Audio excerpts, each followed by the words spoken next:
It's the only setup, and think about it.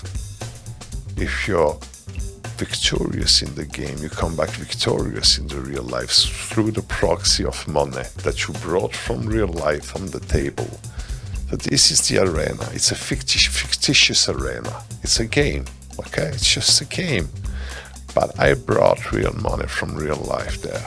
And that link, that proxy, is gonna make something very magical that whatever happens here follows me there.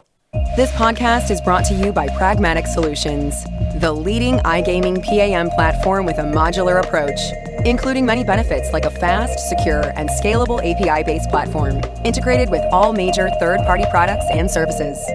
Make sure you head over to Pragmatic Solutions and join our smart thinking. This podcast is brought to you by Pragmatic Play, a leading game developer providing player favorites to the most successful brands across the industry. With an award-winning multi-product portfolio of slots, live casino, bingo, virtual sports, and more, Pragmatic Play is powering up new possibilities of play through one single API. Visit pragmaticplay.com and discover your favorite every time.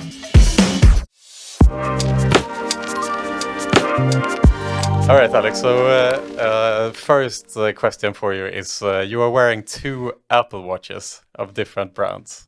Yes. And an Aura ring.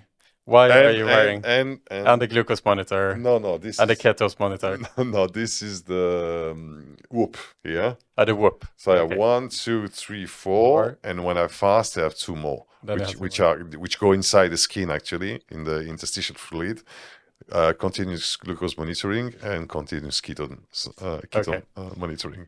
Why are you wearing 2 Apple Watches? So one is Fitbit, the other one is Apple Watch. Oh. This Apple Watch has the best sensors, but it's really it's crazy. Apple has the worst UX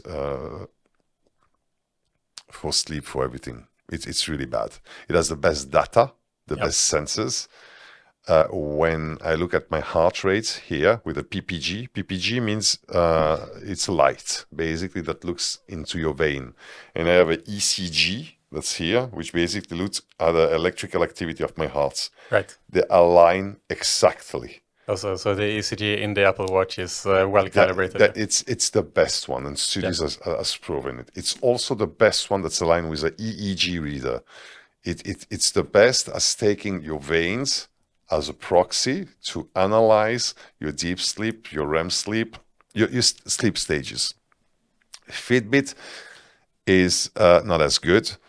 However, Fitbit displays your heart rate in real time, which Apple Watch doesn't. And Fitbit, you need to enable it.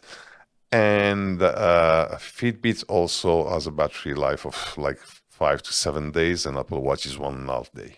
Right?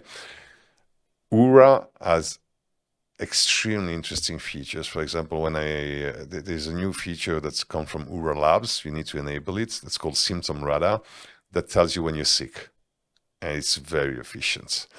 Now, in terms of recovery, it's let's say too politically correct. It's always like, you're somewhere in the middle. It's fine. Do your best. It's gonna be a good day. Whoop tells you, man, you're really bad. It sucks. It's fucked up. You just don't even get out of the bed today. And then somehow you feel then, oh shit, I am feeling really bad today. I should stay home today. Actually, the problem, there's a nocebo effect, huh?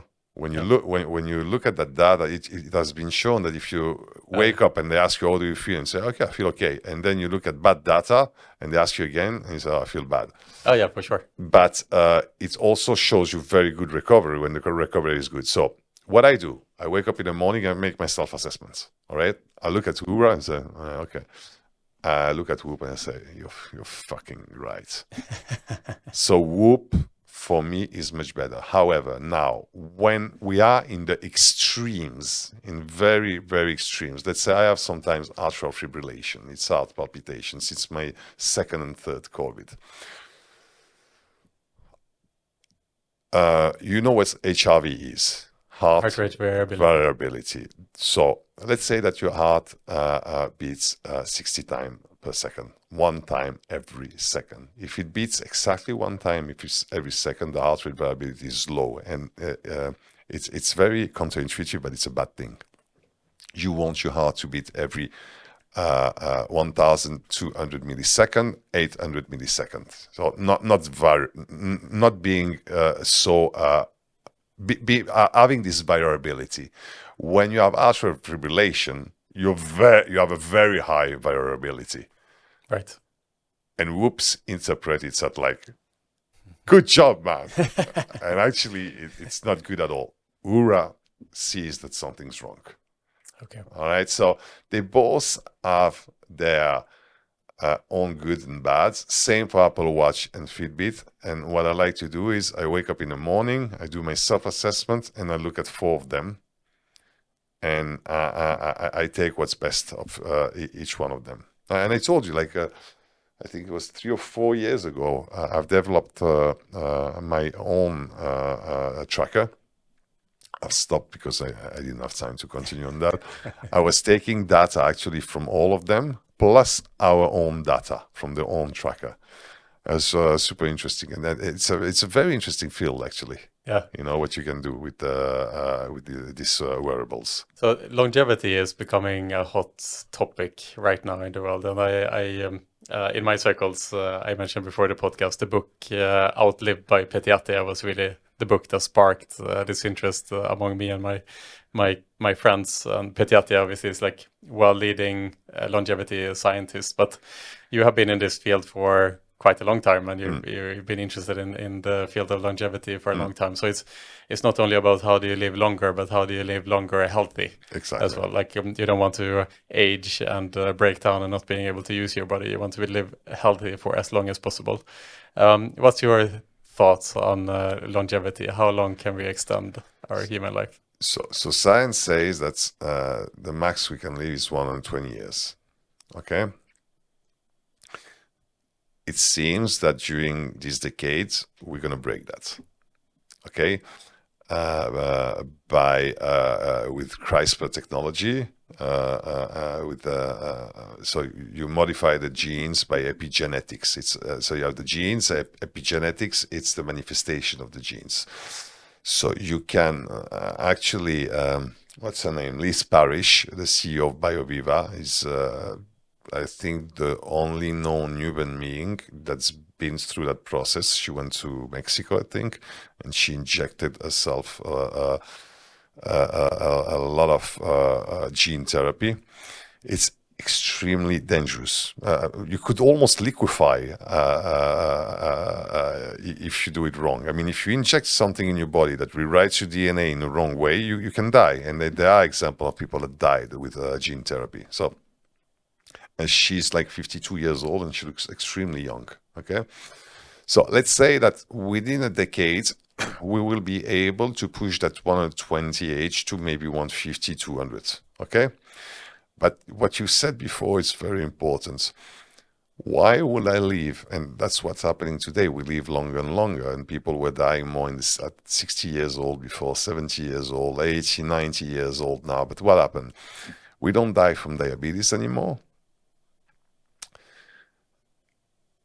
We're getting into what's called diabetes type 3. And diabetes type 3 is dementia, Alzheimer, and Parkinson. So you get diabetes, you get the pills, statins, and all these pills that you have to take all your life, and then you're going to develop dementia. So you get these 20 extra years sitting on a chair, lying on a bed, not knowing who you are. Right. What's the purpose of living long? What's the purpose? If you can't live long healthy. Exactly. So we don't want that. That alternative that medicine is offering us is not an interesting alternative. What we want is not just to live longer. What I want is wake up. I'm 90 years old, for example. I'm doing something and I die. I just die. Or I sleep and I don't wake up. And I'm 19 years old. But till that day, I was running around, I was having fun, and I had all my brain. And you just shut down one day. Right. That's how you want to die. a steep decrease from living a fairly healthy life well into the 90s. It's that, and bam, yeah, game over, and not that slow decline that can sometimes be 1 or 2 decades. Right. Imagine. And I've seen that with my father, who had dementia due to diabetes type 2. The last years were horrible. I've seen it many people. I've seen my mother, cancer. So basically, if you don't die from cancer, you're gonna die from diabetes, so you're gonna die from dementia. Right. You don't want that. Yeah, and that's something that maybe people don't recognize, is that diabetes is a new disease for human beings. We've only experienced diabetes, especially in the last, say, 30, 40 years. But since the 60s. But even going back, say, 100, 150 years, no one had diabetes at that time. And a lot of the diseases that we die from today, the most common causes of death are completely preventable. Diabetes, that increases all-cause mortality by like an insane amount. It takes off 20 years of your life getting diabetes, an expected lifetime. Same with like heart conditions and so on. It wasn't present before in human beings. So that's like the number one cause of mortality. And it's all due to diet. I mean, look at the photos. There's photos of in the US, Los Angeles, New York, whatever, and they take photos from the 60s, and they take photos now. And if you look at the photos from the 60s, it looks like athletes convention. They're all slim, they're all beautiful. They all look good. And now they all look fat. And just please remember what happened 10 years ago. Being fat was beautiful. And even 5 years ago, we had models and they were obese, morbidly obese. And we were saying, oh, diversity is beautiful. Come on. It's a sickness. We need to recognize that it's a sickness. People are sick. We need to help them being healthy and not tell them we accept you as you are. Of course, we accept you as you are and we love you as a human being. Okay, but you are sick, and we need to do something to make your life better, because the outcome of obesity is not a good outcome. No, the physical part of living longer, as in just being healthy, Petiatia says, if you are a person that has the 25% highest VO2 max versus a person who is in the lowest 25% range. I recognize David Atia here. The difference between those two individuals in expected life outcome is the same as a smoker versus a non-smoker.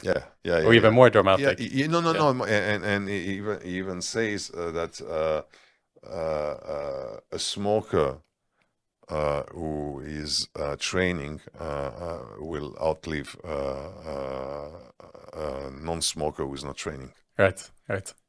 And so, when you think about your longevity, Alex, what are the top kind of things that you focus on to make sure that you live longer, healthier? So I was training a lot, like outrageously training, until my second COVID. When I had my third COVID, I started having atrial fibrillation, so my training routine changed a lot. I travel a lot. Today, I have an issue. I don't train as I used to do and as I should do. So this is a thing I need to change. So there's a theory, and this is what I do. So what I don't do properly today, and I must do, is get back to training, to real training. So it's three types of training.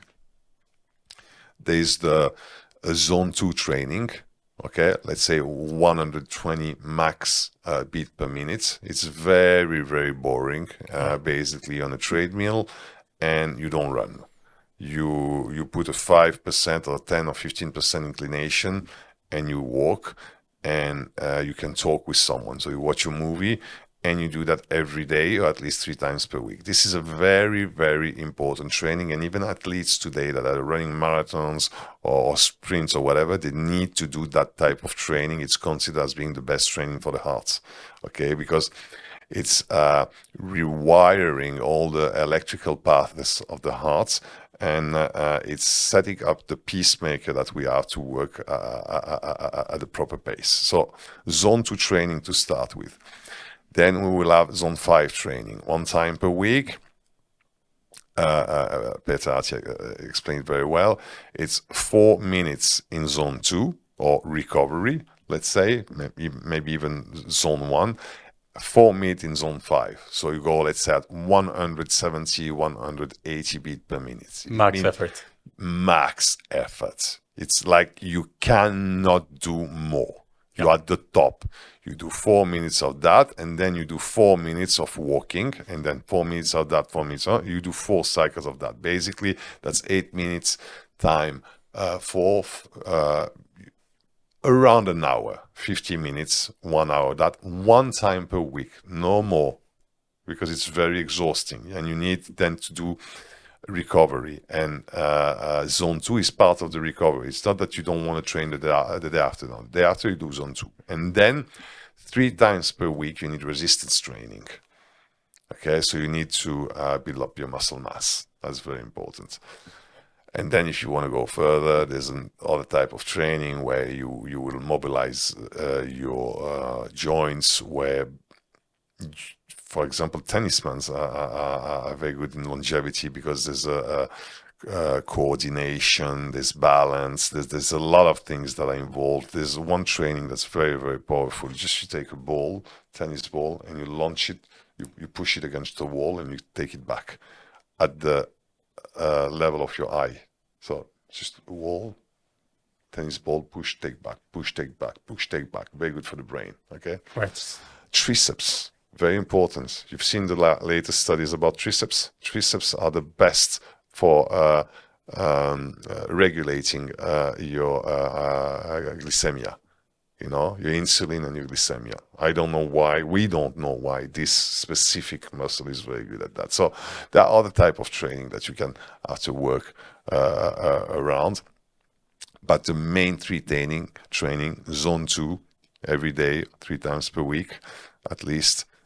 Zone 5 training, 1 time to muscle the heart, because you don't muscle the heart in zone 2 zone 2 training. Zone 5, you muscle the heart. So you build the muscle of the heart, and strength training. Right. So that's sleep number 1. We used to say before, we have 3 pillars: sleep, training, and diet. We now say there's base, that's sleep, and 2 pillars, which is training and diet. Sleep is the number 1. Sleep is number 1. Yeah, sleep is number 1. And this is pretty recent that sleep is kind of on the menu at the moment. That you gotta get those 8 hours, 9 hours a night, right? Yes, and so. And I see it with my trackers. The trackers are fantastic for that. So you need to look at your sleep structure. Okay, so you need to get as much as you can of deep sleep and REM sleep. You also need your light sleep. And actually, I recommend you watching Dr. Andrew Huberman's podcast with Dr. Matt Walker. There's a series that has just been published, 5 podcast series. Each of them is about between 2 and 3 hours. Just about sleeping. Yeah, so imagine 2 or 3 hours, 5 times. Imagine the content, the amount of content you have there. So it's gonna leave you sleepless for a few nights. Say again? It's gonna leave you sleepless for a few nights. Yeah, thinking about it. Yeah, you don't. It has the adverse effect. But one thing that I've noticed that affects my sleep and my heart rate. So when you look at the data, you look at the sleep structure, and you look at your heart rate, your resting heart rate, and your heart rate variability. And what does affect heart rate variability and heart rate on one side? It's like looking at the heart and the brain, and the sleep structure is alcohol. It's out. Yeah, it's terrible for sleep. Even 1 glass of wine per week. Screws you up. Per week, not per day, per week. Okay, we're getting there. Alcohol is a no-go. It's a total no-go, right? So food intake. Light food and you finish eating at least 4 hours before you go to bed. And when I do that, resting heart rate goes the lowest, heart rate variability goes the highest, deep sleep is really like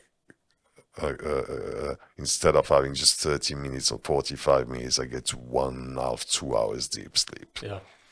We used to glorify the kind of sleepless nights and You studying remember that? studying all-nighters and pulling all these things. Yeah. And even, school growing up, it's kind of like glorifying the fact that the kids, they should go to school early because it's a bit of a challenge to wake up and to go out of bed and get yourself ready. And this like kind of sleeping those extra hours was seen as being a bit lazy and whatnot. But now we know that those extra hours of sleep has an enormous positive impact on studying and being able to learn and take in information and so on. And the school classes where they start later have much better results as a consequence of that. Yeah. But it's quickly changing now.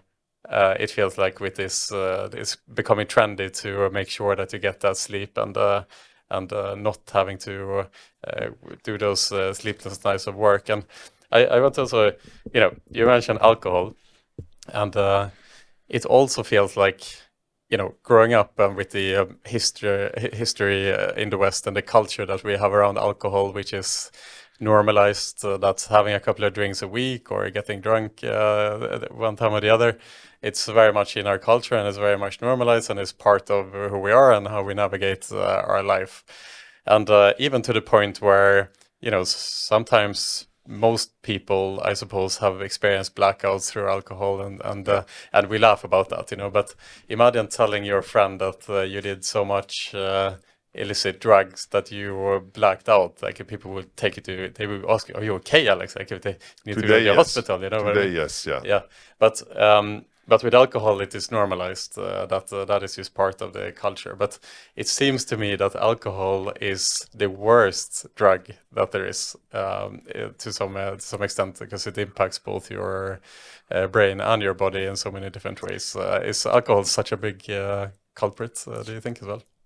Alcohol has many problems. First of all, it crosses the blood-brain barrier, so it doesn't only affect the software, the serotonin and dopamine recapture. It literally shrinks the brain. Right. It also eats and shrinks the heart. We know that people are dying from heart attacks because they're heavy drinkers. Okay. It's very socially accepted, right? It impacts your sleep, which is terrible. It means that you're not as good as a sleeper if you drink, which means that you're not as good as recovery, which means that your immune system goes down, which means that cancer cells can develop because you cannot enter in deep sleep. It also affects your baseline serotonin level just with 1 glass of wine per week. What does that mean? It means that you're less happy, you're more grumpy, and you need more alcohol. It's one of the worst thing you can do to a human being is give him alcohol. So you do feel happy at the moment when you drink it, and I'm talking in low dose. I'm not even talking about when people start drinking a bottle of whiskey per day, what I used to do a couple of years ago, and for a long part of my life, I used to drink a lot, and I was fine with that. I didn't see any major problem. It was socially accepted, but the effect on the body is terrible. It's probably with sugar the worst drug ever. And there's a study that just came out that shows that it's even worse than tobacco, and we know how bad tobacco is. Right. And some poison it acts quickly, right? And other poisons like alcohol or sugar, as you say, it is It's a slow it is killer. a slow death, right? Yes. So it takes decades for it to break it down, but nonetheless, it Yeah. is poison. Yeah. Yeah. The thing is that tobacco is a slow killer, but at least doesn't make you miserable. Alcohol is a slow kill, but makes you miserable on the way. You're really a miserable person because you're drinking, because it lowers your baseline of serotonin. Don't forget that. Let's say that you drink Permanently? as low as, what's 2 glasses of wine per day? It's nothing. In France, there was an advertisement by the government which we would say, un verre ça va, 3 verres bonjour les dégâts. So it means one glass is okay, 3 glass it's going to create problems, whatever. So you would say that 2 glasses of wine per day was okay. 2 glasses of wine per day makes you a miserable person because your baseline serotonin level are going down. It means that you wake up every day and you're grumpy. You don't feel good. So emotionally, you're not good. And cognitively, you're impaired also. Your brain doesn't function the same way. Your brain doesn't process information the same way. Your sleep is affected.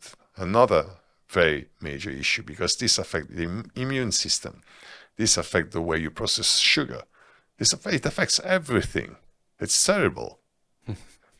And it's also to your point, I think Huberman also points it out that every drink that you take, there is a direct death of neurons with every drink. So that's the price that you pay for the drink that you drink.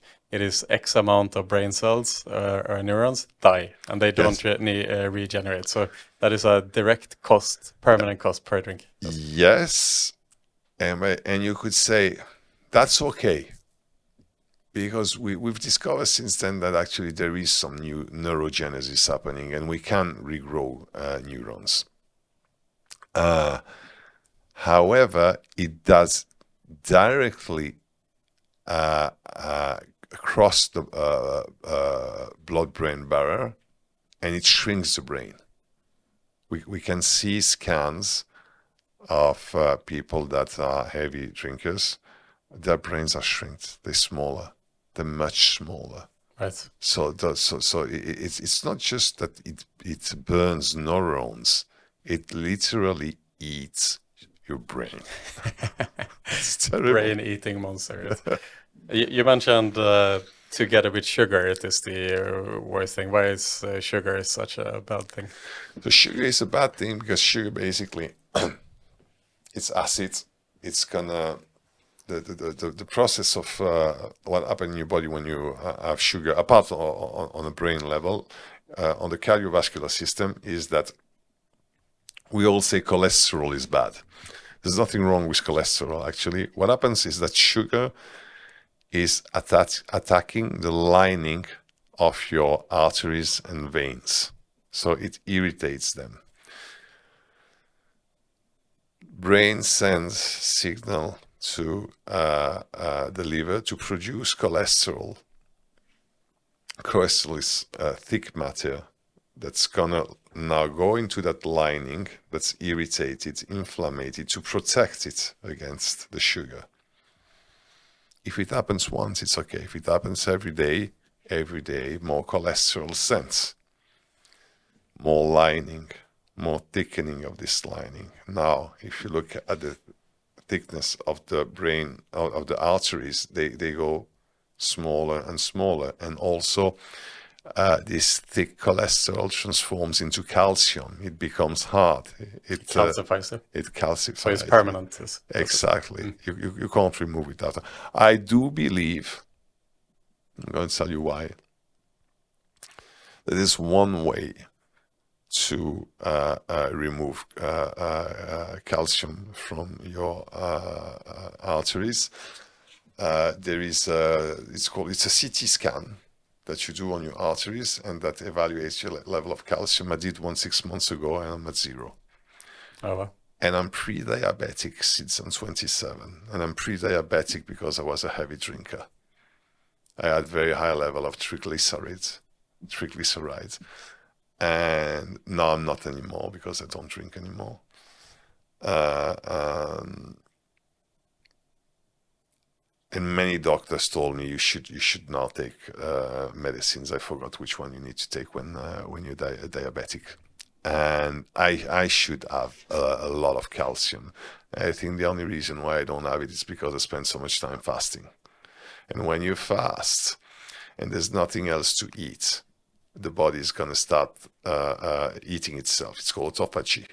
Okay, so I supplement myself with sodium, with electrolytes, and there's 4 electrolytes: sodium, magnesium, calcium, and potassium. Okay, calcium is the less important because you have it in your body. And where do you have it?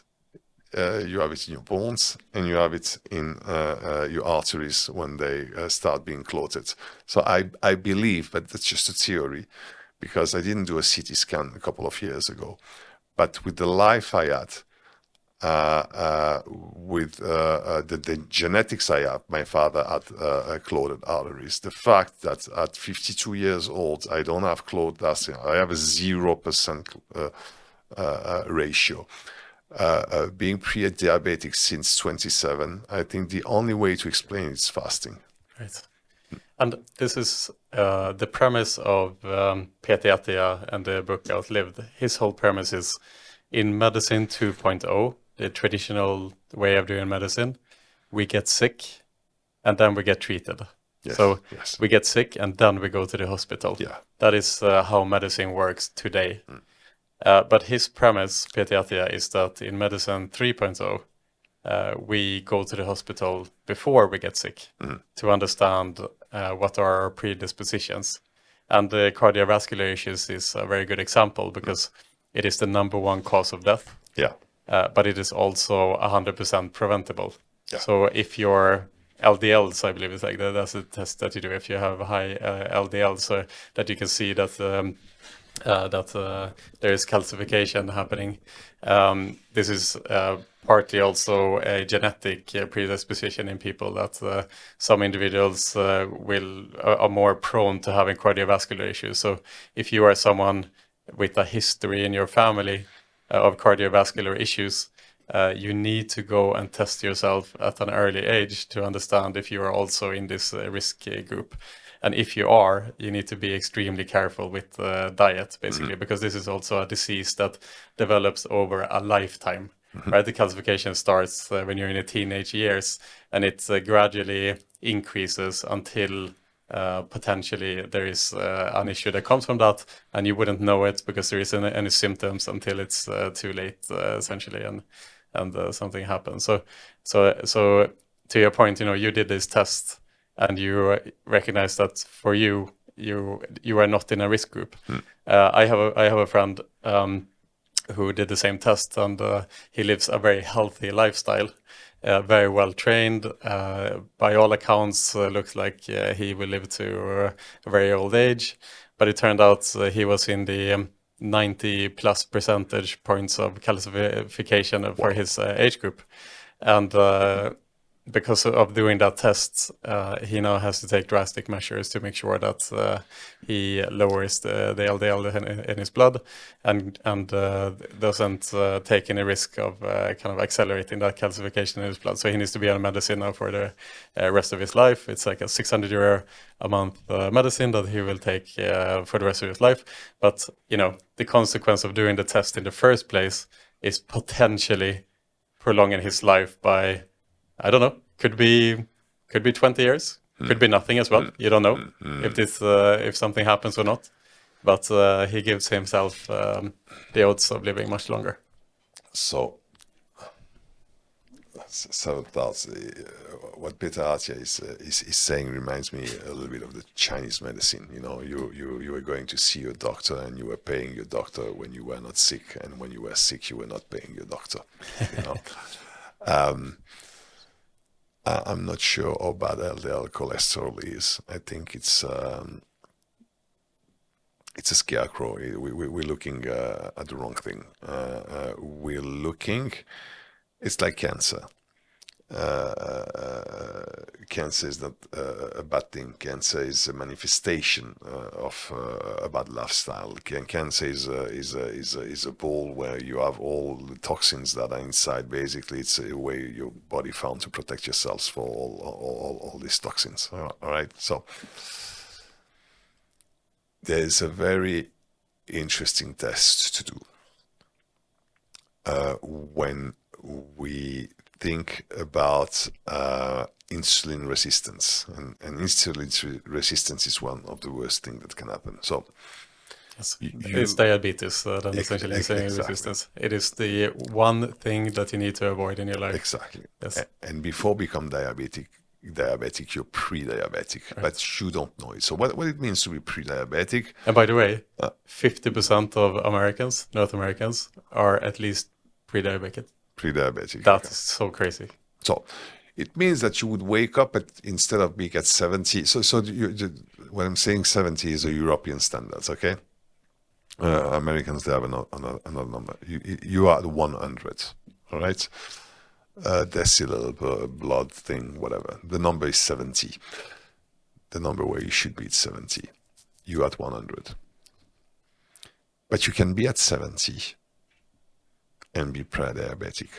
And how does that happen? You need to understand how glucose and insulin works. And there's a beautiful test to show that. So,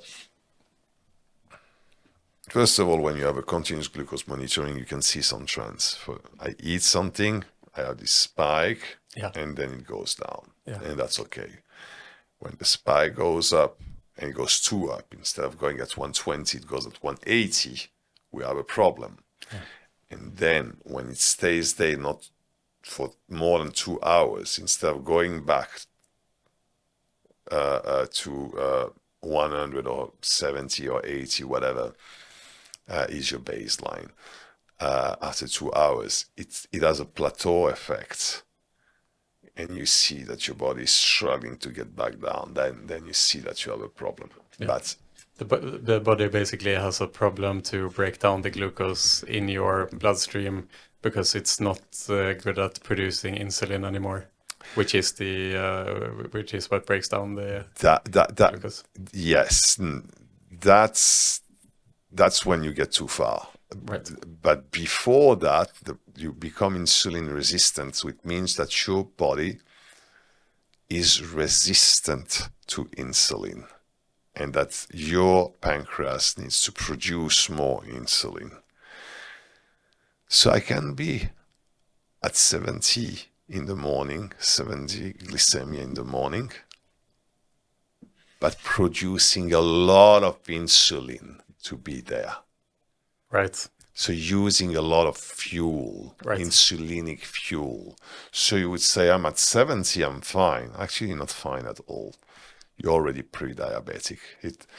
What you don't see is the effort of insulin you need to stay at that level. So the best test to do is a very cheap test. Is you go, take blood, insulin, glucose and insulin together. Then they make you drink a very disgusting thing, which is very sugary. Yeah. And they take your blood again. They wait for 1 hour, you drink it again, they take your blood again. Now they have these 3 measures. And they would see insulin and glucose together. And they would see the amount of insulin that you need, that you are producing in order to maintain this low glucose level. And that's where you see that you're producing way too much insulin. And that's the problem, is that first of all, you're becoming insulin resistant, which means that you will need to produce more and more insulin. And at some point, the 70 bar is going to break up to a 120 almost from a day to another. And you say, fuck, I was good. And then I became diabetic. No, it's been going for 10 years. Right. Okay, it's just that your body was producing so much insulin, but now it cannot anymore. The other problem you have is your pancreas is fucked up. It has been producing insulin so much for 10 or 15 or 20 years, it can't do it anymore, and you're probably going to die of a pancreatic cancer. Right.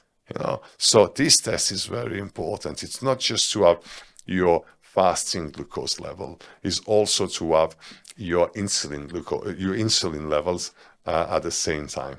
Right. And the problem is essentially because we have too much sugar in our diet, especially from Exactly. Coke, from drinking orange juice, even though it's 100% oranges, but liquid calories, there's used 10 oranges in one glass, and that's too much for the body to handle. So that's an extremely good example. Listen, you take an orange. It's hard to eat an orange. Exactly. Yeah. Thank you. It's hard to eat an orange. I mean, you eat an orange, you feel satiated from eating an orange. And also, it has a lot of fiber. So the glycemic index goes something like that. If you drink that orange juice without the fiber, it's going to do a spike like that. When you hit that roof here, pancreas produces insulin, and then you're going to become insulin resistant if you do it all the time to put the glucose down. But one glass of orange juice is approx 3 orange, not one. Right? So in the company, in Alea, we have all these things that we do. So we provide volcanic glass bottled water because of nanoplastics, microplastic, and now nanoplastics also. Why volcanic? Because it's high, it's not contaminated. I mean, we do a lot of things. We have non-flickering lights also, non-LED lights, all right? We have nuts, we got a lot of stuff. And people asking for orange juice. I'm trying to explain, guys, it's bad for you. Yeah, no, but it's good. Orange juice is good. Don't ask Alex Tomic for a goddamn orange juice. And they want a fucking orange juice machine. and I'm about to make a speech during a company event. I need to do it myself to explain people how bad is orange juice. No, but we are a healthy company. We need orange juice. No, we don't need orange juice. Orange juice is really bad for you. It's terrible. It's like milk. Milk is terrible too. Don't drink milk. And why milk? Why not milk? Huh? I mean, in comparison, orange juice and the sugary drinks would be a lot worse than drinking milk. I would imagine. Yes, you could say so. The problem with milk is all basically milk. We take the milk from another species, and that species is drinking milk during 4 months. To take a little veal from I don't know how many couple of kilos to a ton. Yeah. Okay, so to grow very fast, and it drinks that just 4 months of his life, and we drink that all our life. Right. All this almond cocktail, it can't be good. And then when it's produced industrially like it is today, it's really bad and contaminated. You should not drink milk. But is orange juice worse than milk? Probably. And all these things in the 70s were amazing, like cornflakes. Woo. Wine. I mean, wine. In France, we were giving wine to kids in the 50s in school. All kids that a little glass of wine box. Yeah. Yeah, they had a little glass of wine. We're giving to kids. That's the most French thing that I've heard in my whole life. It's crazy. A glass of wine and a baguette. That's what I do. Off you go. Yes. Now go read The Little Prince another time. Yeah. And no. And in Serbia, it's even better. We have Šljivovica, rakija. Šljivovica. It cures everything. Whatever you got, Šljivovica, drink. Have a drink. You got a bullet wound. Yeah, Šljivovica. You're good to go. In Sweden, it's into the sauna. That's a better one. That's how in the olden times, before you would have access to a caretaker in your village. Yeah. If you got sick, you would need to go into the sauna. Yes, but that's legitimate. Yeah. We know today. That actually works. Yeah. We know today, and since the cities that started, I think this is the biggest Finnish city in 2018, shows how sauna is just a fucking magic tool. It's for the brain, for the heart, for everything. I mean, literally everything. We know now that 4 sessions of sauna per week of 15 minutes at 100 degrees. So you start at 10 minutes, 80 degrees. You go slow because it's hard on the body, yeah? Okay, it's a stress.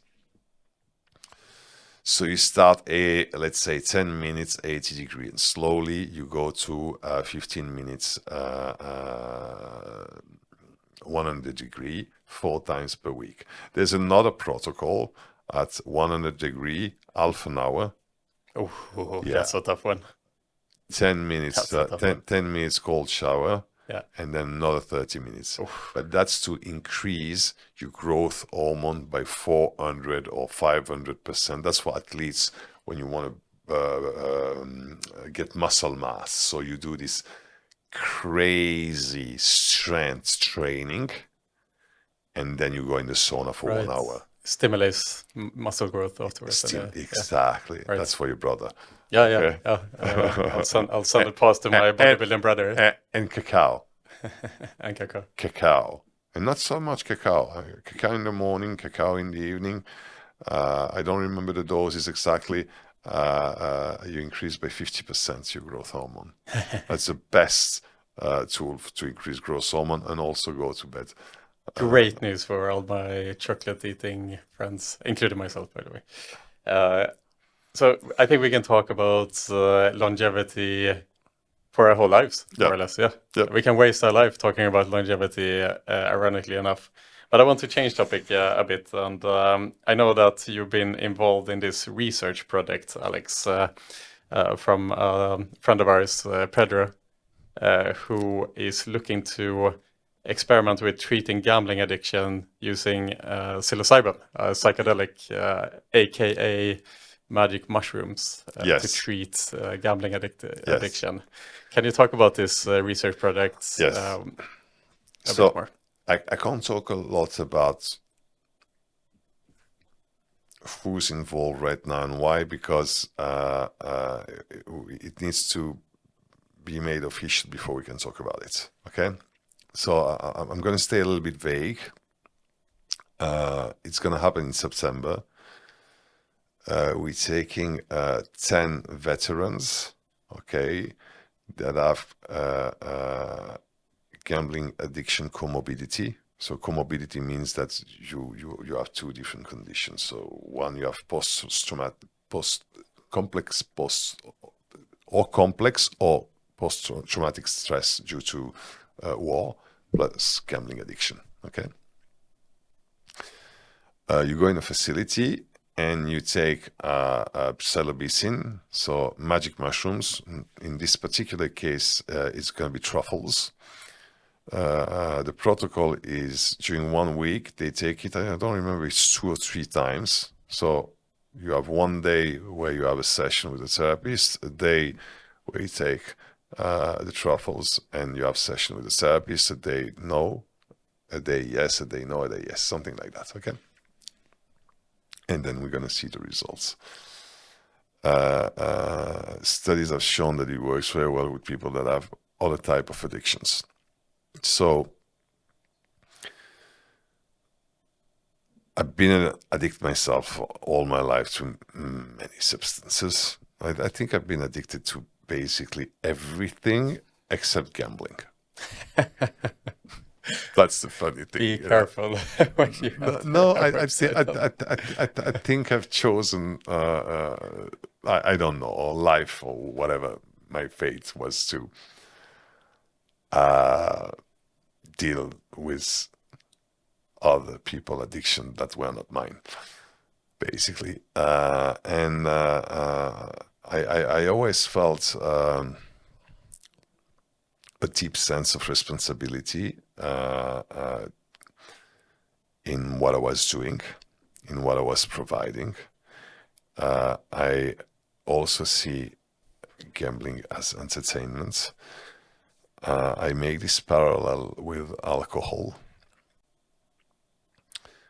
I wouldn't want alcohol to be completely banned. I would like to be able to have a glass of wine with a meal, and I want to be able to have a beer with my friend when I go to the pub and we watch sports or whatever.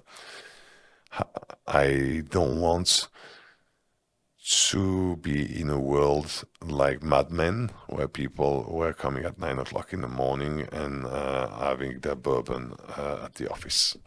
Okay, so you see these two different worlds, where basically you can drink at the office, get drunk there, have inappropriate behavior, drive while being drunk.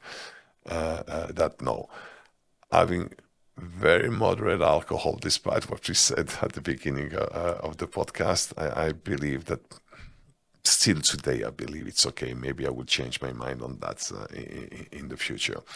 And I think it's a little bit the same about gambling. I think that gambling is okay. There is a sacred nature in gambling. I made a mini series actually with Sigma about that, where I explained that, so I won't elaborate on that here. But I do believe that everything in life is related to what we call luck, or or Jung call it synchronicities. We project what's the universe is about minds. We project outside what's inside. Okay, so what we call a coincidence is just something we called out. We impacted. We changed the matrix. We made it happen. Okay, when we gamble, we can do two things. When we gamble, we can first evaluate our levels of luck. I'm sitting at the blackjack table and I'm seeing if I'm lucky or I'm unlucky. And we can also manipulate luck. We can do luck sculpting. Like it comes from SEO, link sculpting. Do I want to have all the SEO juice on the home page? Do I want to have it on the product page? Or do I want to have it on the category pages? Okay, or a mix of it. And let's say that if I'm sitting at the blackjack table and I started with 500 euros, and after 3 hours I'm at 5,000 or 10,000 euros, it's 2 or 3 o'clock in the morning. I'm at Casino Malta, I'm staying at Intercontinental, and then I used to do that a lot. And I don't want to take that money back with me. I don't want to take that money back with me for two reasons. First of all, I want the luck to stay in my life. I don't want the luck to be in the game, in the table. I'm going to explain why. And also because I work in gambling, I can't win as a bank, and I can't win as the player. So what I would do, I will start playing and doubling. So the dealer will look at me like, what the fuck are you doing? And then I will lose.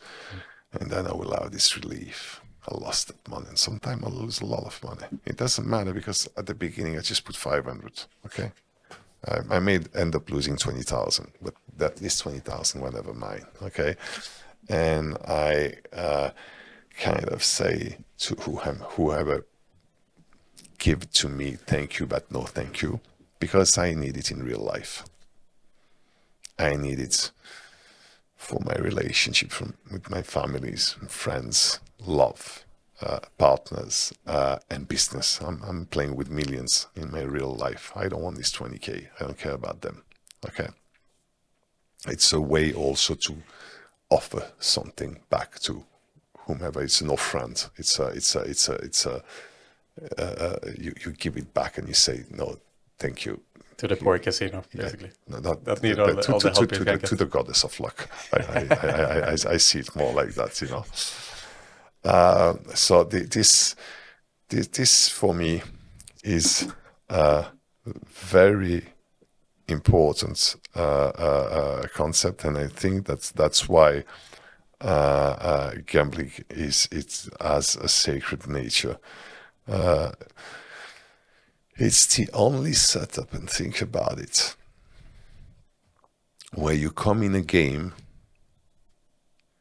and if you wounded in the game, you come back wounded in real life. Wounded, yeah. Wounded. If you're victorious in the game, you come back victorious in the real life through the proxy of money that you brought from real life on the table So this is the arena. It's a fictitious arena. It's a game, okay? It's just a game. But I brought real money from real life there. And that link, that proxy, is gonna make something very magical that whatever happens here follows me there. Yeah. All right?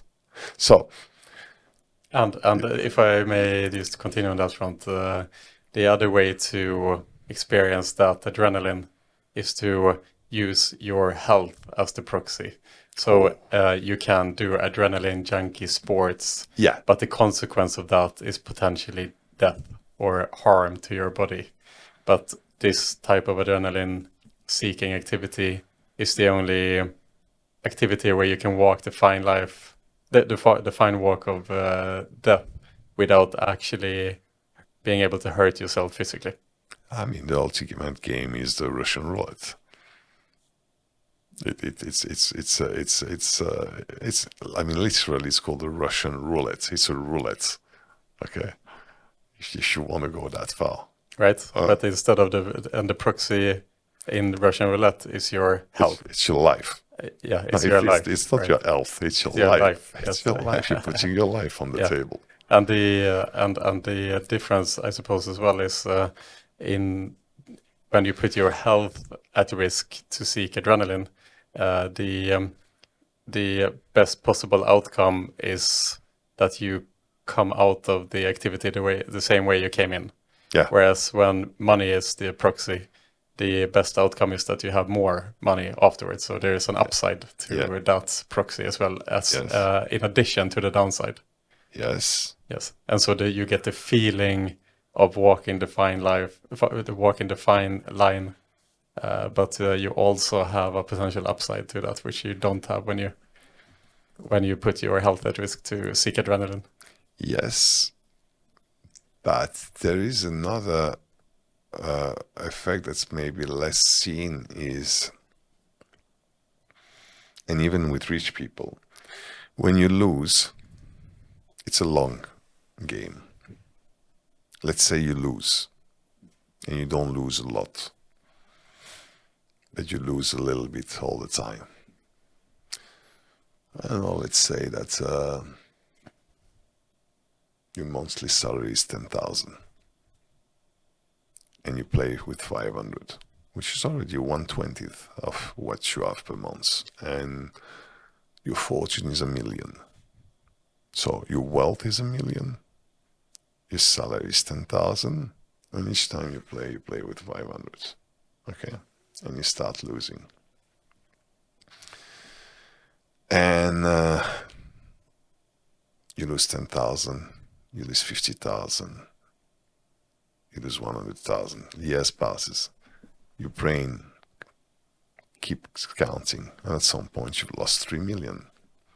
You're chasing your loss. You're playing more. You're playing 1,000 instead of 500, and you start playing and more until you play your car you bought, your house. You know, and we've seen very rich people. I mean, very big actors. Ben Affleck is one of them, but back in time, very big entrepreneurs in Monaco were hanging themselves after having lost everything. We're not just talking about poor people gambling. We also talk about rich people. There is a very complex relationship between luck and wealth. That's very interesting to analyze, and gambling is a very powerful game. I don't think I grasp completely all of it. I think that I'm probably in the industry one of the people that I spend the most time thinking about it. I still don't grasp everything of the true nature of gambling, but it's a very powerful thing. It's linked to magic to me, you know. So psychedelic and gambling. Psychedelic are very powerful too. if you can take people that have a real gambling problem, you can offer them psychedelic. And I know what many people that are going to listen to this podcast are going to think, oh, you're going into woo-woo territory, psychedelics, drugs, blah, blah, blah. We have more and more studies that are showing the effect of psychedelics as a medicine. We have more and more hospitals using psychedelics. It works. It's really a medicine, and it's probably medicine of the future. We're not talking here about just getting high.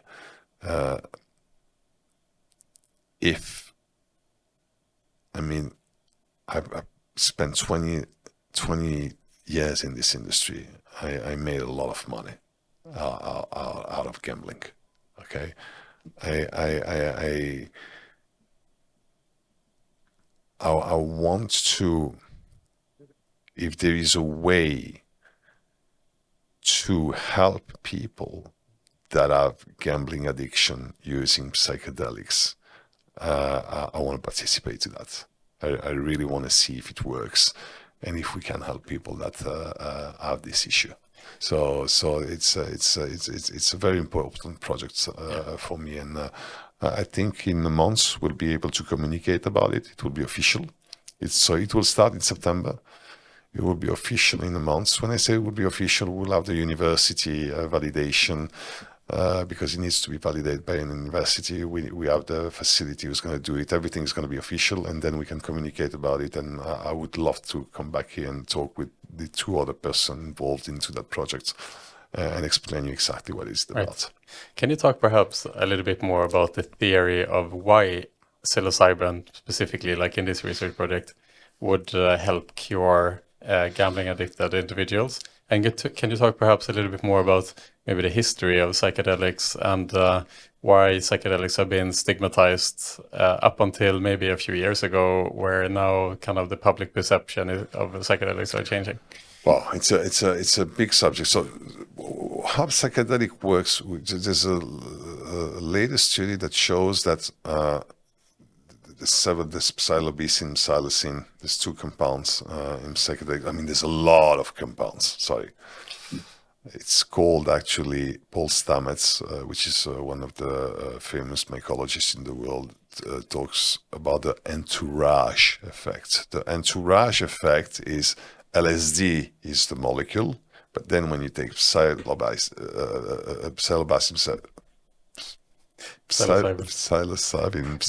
sorry, I'm mixing myself up, plus all the other compounds that you have in mushrooms, it creates this entourage effect.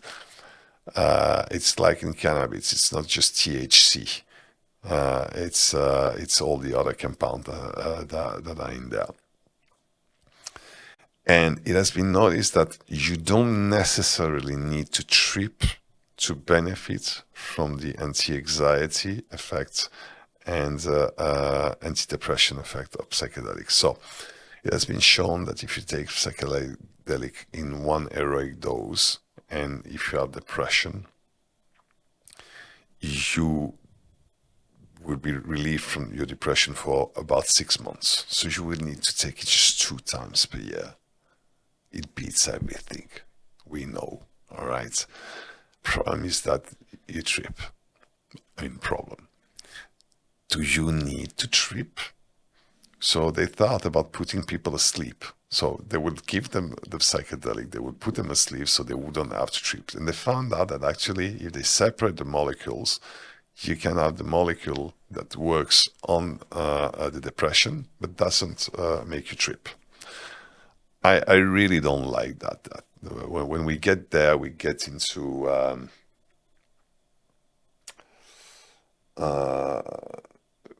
we start. It's like processed food, you know. You take the whole grain and then you want out the white wheat, you know. No, the white flour. So I really don't like it. So what happened is that there was a lot of studies going on the psychedelics during the 50s and the 60s, and then the war in Vietnam happened, and the big movements, the hippie movement came out, and all these people were taking LSD. And Nixon got completely mad and saw the effect of LSD on the young population. Basically, they were taking LSD and they were having all these feelings of love and towards humanity. We all want, we shouldn't do war, etc. We don't want to go do war. Stop the fuck, make it illegal, and have these kids go fight in Vietnam. Basically, that's the story. And it came back. It's called the third wave today, you know. We are in the third wave of psychedelics, and I hope this is the right wave where we don't have governments, at least openly, afraid of it. And when it's being legalized more and more, we have more and more studies showing that it is a very efficient way to treat many diseases related to mental health. Right. And it's quite interesting as well, in the 60s, during the Vietnam War, so in the US and on the West Coast, especially in California and so on, the use of psychedelics were prevalent amongst the hippie movement, but in Vietnam, the use of heroin was the big thing amongst the soldiers, and a majority of the U.S. soldiers got through the war by using heroin. True, but that was also something that Nixon was fiercely against, right? So when soldiers were being sent back to the U.S., it was a big push by Nixon to not, like, he was scared that this was all of a sudden millions of soldiers were going to come back addicted to heroin, and this is not something they wanted. They enacted this really strict program where they said essentially, if you don't test clean, you won't be able to come back to the US. Oh. You'll be left in Vietnam.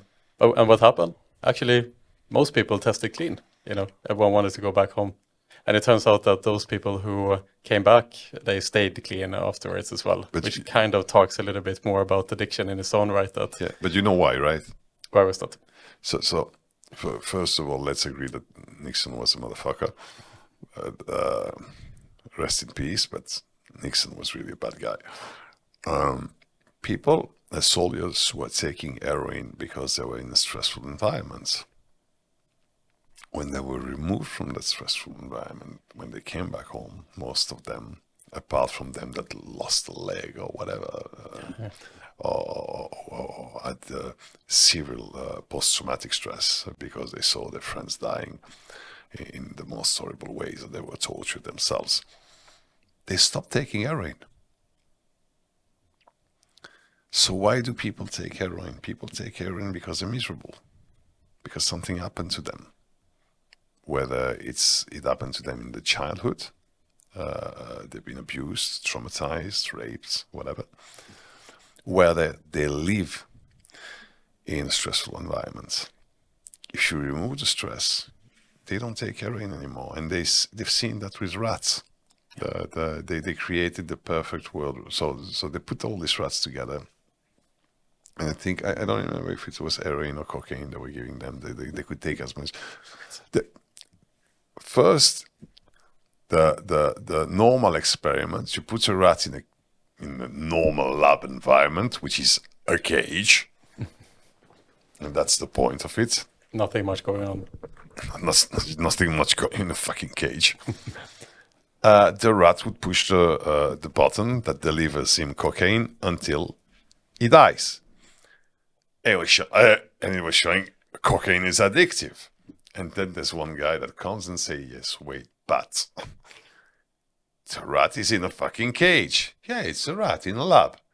Yeah, that's the point. That's not its normal environment. So let's build a paradise for rats. So they build a paradise for rats. There are many rats, female rats, they had sex, important, food, everything, and they had this cocaine button thing. No rats would take it. They didn't give a fuck about cocaine. They were just eating and fucking around. You know? You don't need cocaine. You don't need heroin if you can eat and mate. Right. That's as simple as that. You don't need drugs if you have a good life. Right. It's a kind of Maslow pyramid. Yeah. You know? Yeah. And so that speaks to the not the physical need for the drug, but your environment that sets the tone for you to potentially become an addict. Or your environment, or your predispositions. You might be very low in serotonin. Your past traumas. Yeah, past traumas.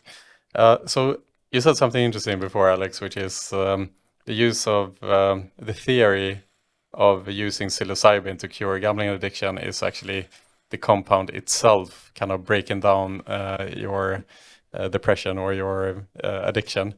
I thought that the psychedelic use for treating addiction or PTSD was therapy, psychedelic therapy assisted. Yes.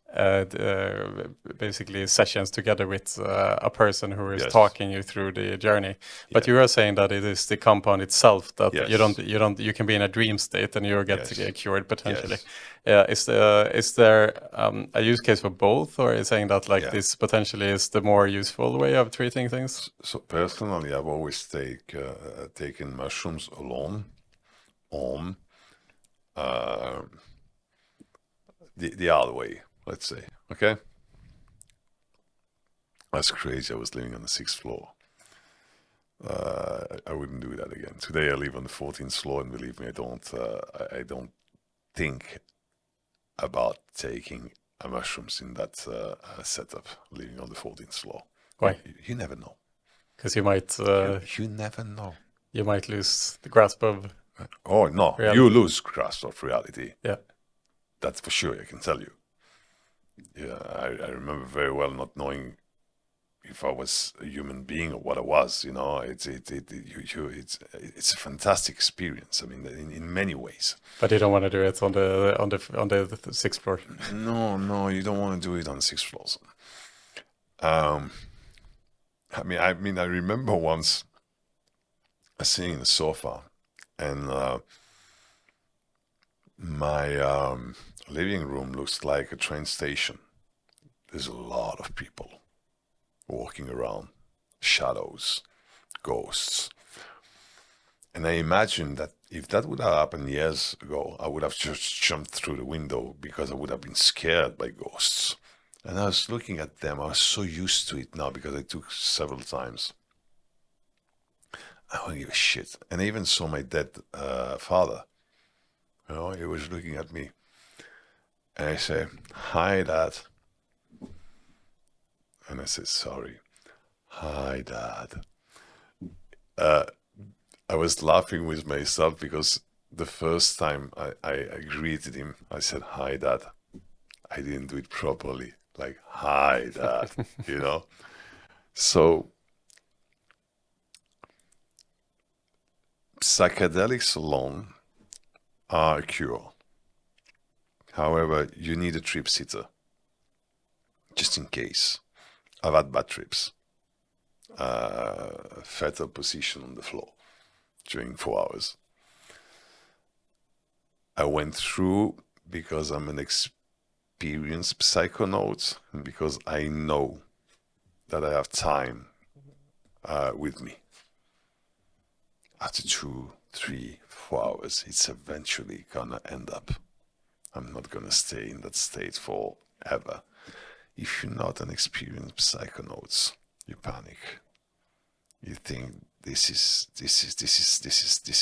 This is the rest of your life. You don't even know what life is. You don't know who you are. You don't know anything anymore. Or reality has dissolved around you. The fabric of reality has dissolved around you. You don't fucking know what you are, where you are, and what's gonna happen, you know? When you've done that several times, just relax. and you're able to watch your watch. It's hard to watch your watch. And you're able to analyze the numbers on it, to process the numbers and say, okay, it's been 10 minutes, it's been half an hour, it's been 1 hour, it's getting lower. Just wait. And it's going to go down and everything's going to be fine. So now imagine we go further, and you have usually two therapists, because it's hard to manage someone who is having a psychedelic experience. And not only they're here to sit him, but they're here to ask the right questions about some traumas. Wow. That's beautiful. That then you have the tools to really go and open up that person, which is in a very specific state of mind. And to explore with that person is subconscious to which usually he doesn't have access to. All right, so psychedelics by themselves, yes, but you need to be experienced. There's a path, it's complicated, you need to go little by little. It can take a lot of sessions and months or years of training, let's say. It's like, imagine going to the gym alone. You see all these machines and you have to figure out how they work. Or you go with a personal trainer. It's exactly the same. Right.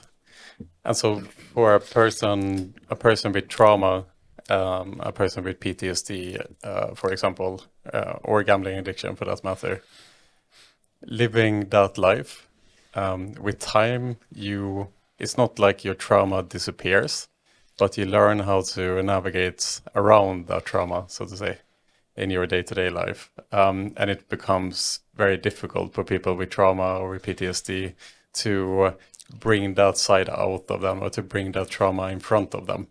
Whereas when you experience a psychedelic trip, the book of your life gets kind of put in front of you, let's say, right? Like that trauma is exposed in front of you in a way where you can then start breaking it down. I think that's something along the lines of what happens with psychedelic assisted therapy. From my own experience of trauma, I can tell you that you have a big jar full of fears, and on top of it, you have a tap that closes it, and it's shame. And you can be shame about, one of the big shame is sexuality, especially if you've been abused as a child,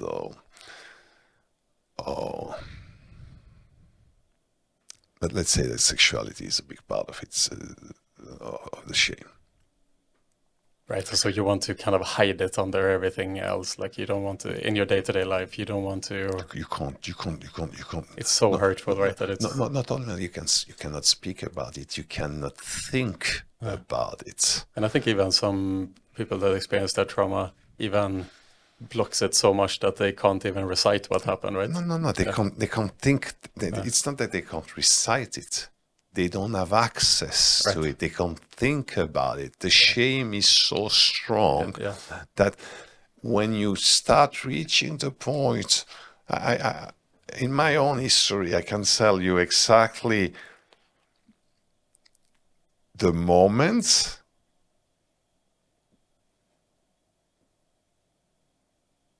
until when it will happen, and then there's the blackout. So, that's a coping. It's like a coping mechanism. The door opens. I see them, and I don't have access to what happened after. Right. I know something happened. Yeah. Okay. And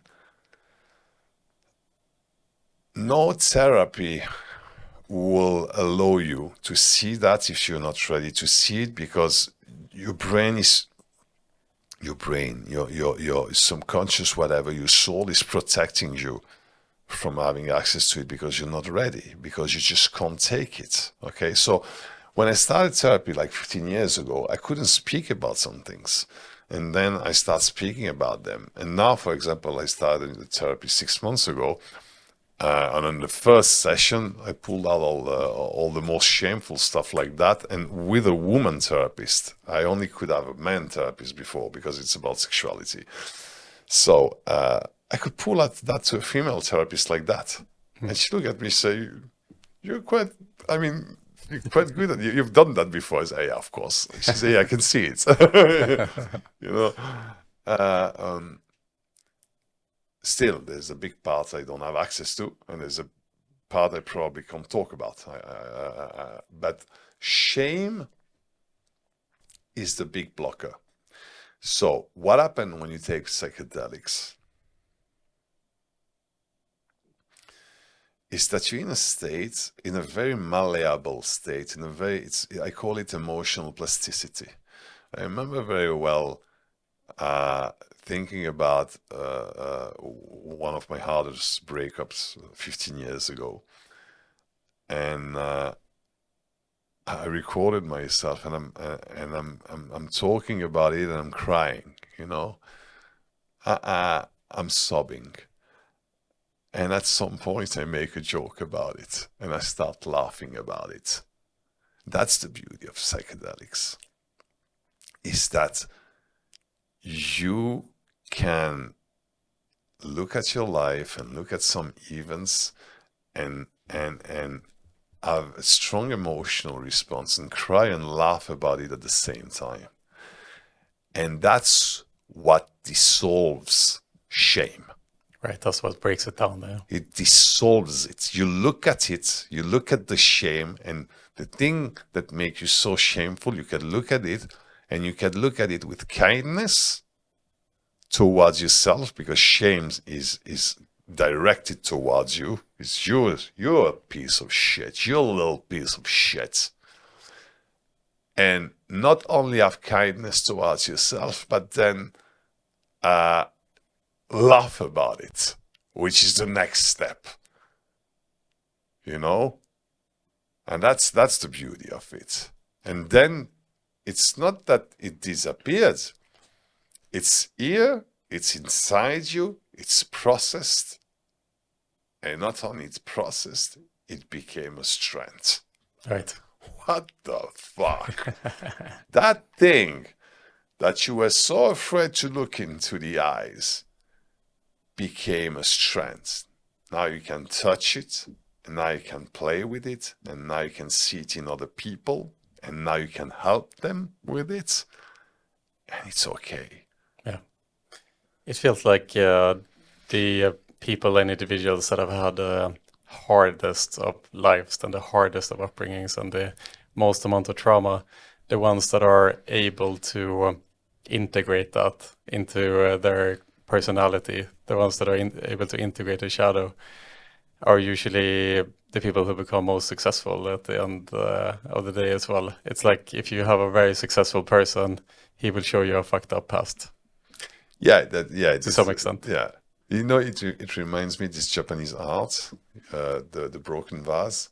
You know, so you take a normal vase, a porcelain vase, a beautiful Japanese porcelain vase, and it's worth, let's say,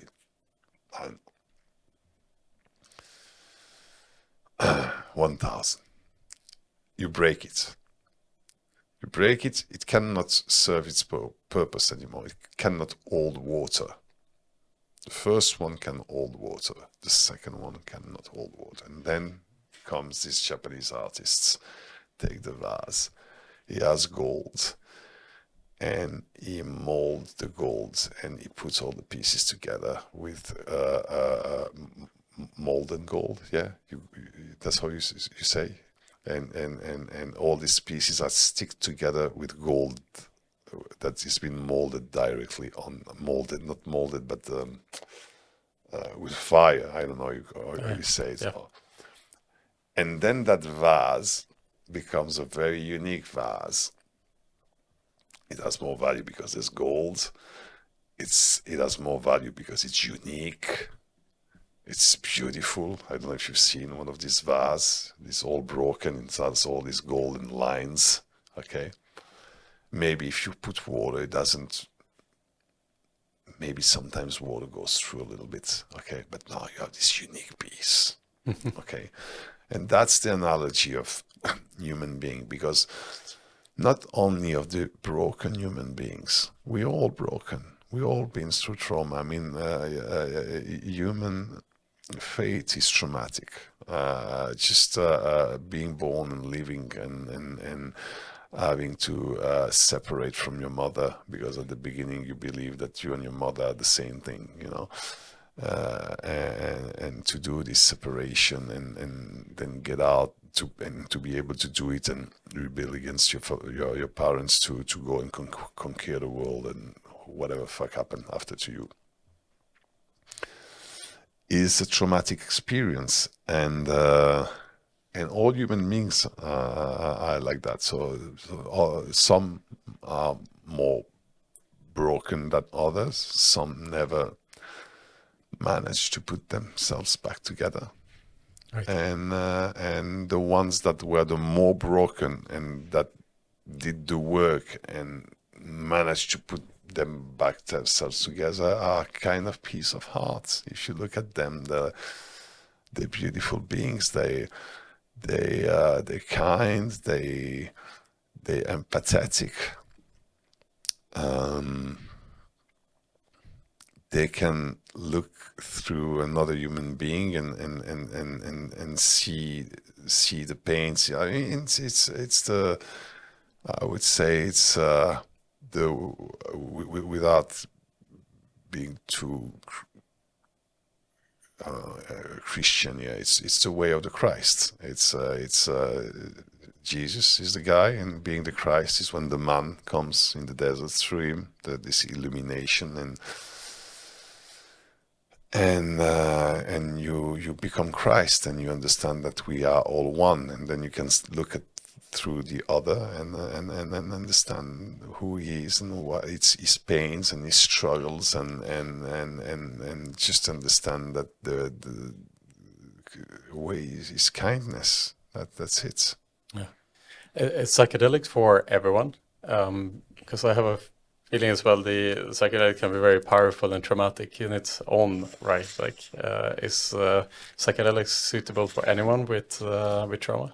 It's a very good question. I have a dear friend that I believe psychedelics will help them.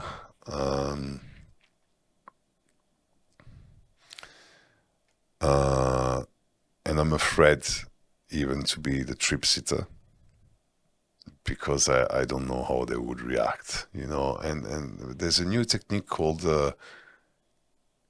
candy something, I forgot, candy popper or whatever, is when you take psychedelics and MDMA. And studies have shown, a real study, they really did studies on that it can lower the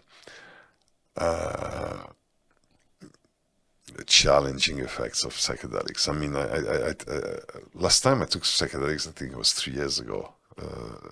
Maybe from our last podcast, people think of them taking them every morning for the breakfast or microdosing or something. It's like I used to take them once per year. Last time was 3 years ago. When you take psychedelics and MDMA, you have the psychedelic effect, but it's smoother. It's more gentle to you. Yeah, it's more gentle. I personally like Mexican Cubans. They've been very kind to me. I've tried Penicillin V. I've tried Dragon something. I didn't try Golden Teachers, actually. I should try Golden Teachers. They're very good. But Mexican Cubans are really being very, very kind to me. Thank you, Mexican Cubans. Thank you. Let's talk about addiction Yeah. a bit. A lot of challenging topics in the podcast today. Just one thing before yes. you get there. I've watched your podcast with Mark Daffler from Hub 88, which before watching the podcast already, someone I felt attracted to as a human being. I've met him several times. First time I had a little cat and dog reaction when I met him, like, you know. Quickly, I felt something towards him, some kindness. And then I watched the podcast, and the way how he so eloquently described what he'd been through, his journey of addiction is really, it's beautiful. Yeah, it was mind blowing, and I think I was asked the other week what was the most impactful episode of the podcast so far, and Mark coming on the podcast and talking about his experience being a former addict and coming out of that and now helping others. It's definitely the most impactful episode of the podcast so far. And the outreach he got from that was really inspiring, actually. And in such a kind and naive almost way. I was listening to it as a fuck. So He put himself out there, yeah. Huh? Yeah, he put himself out there. Yeah. He didn't hold back. And not only that, it's the eloquence. It's how he explained it. I mean, the word he chose, and he expressed himself in a very beautiful way, you know. So yeah, I talked to him after that. I've met him in Marbella during Par 50, and we talked, and I said to him, you know,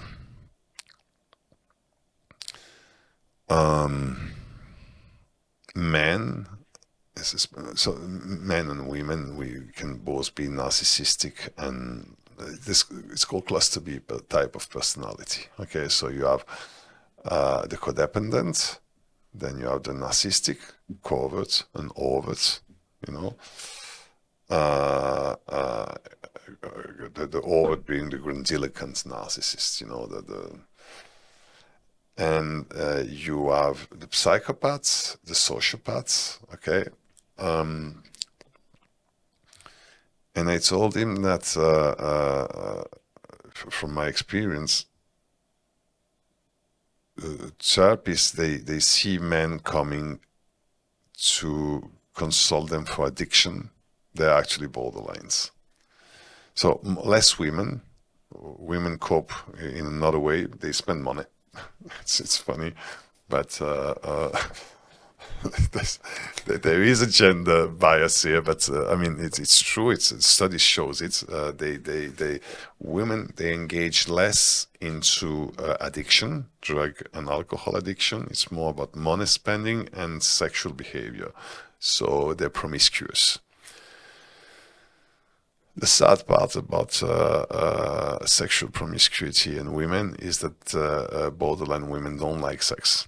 They most of the time it's a relationship with the mother and the story of abuse, sexual abuse. So they've been abused. They don't like sex. They feel dirty after sex. They struggle into sexual relationships and intimacy. All right. However, they are in need of attention, and they know that to get attention from men, sex is the best way to do it. On the other side, men are seeking, they have a more risky type of life, okay? They will go more antisocial. And you can have very high functional borderline and narcissist. A borderline is basically a narcissist that didn't become a narcissist. He didn't go through all the process. We can talk about it after if you want more in detail, if it's in any kind of interest for you. But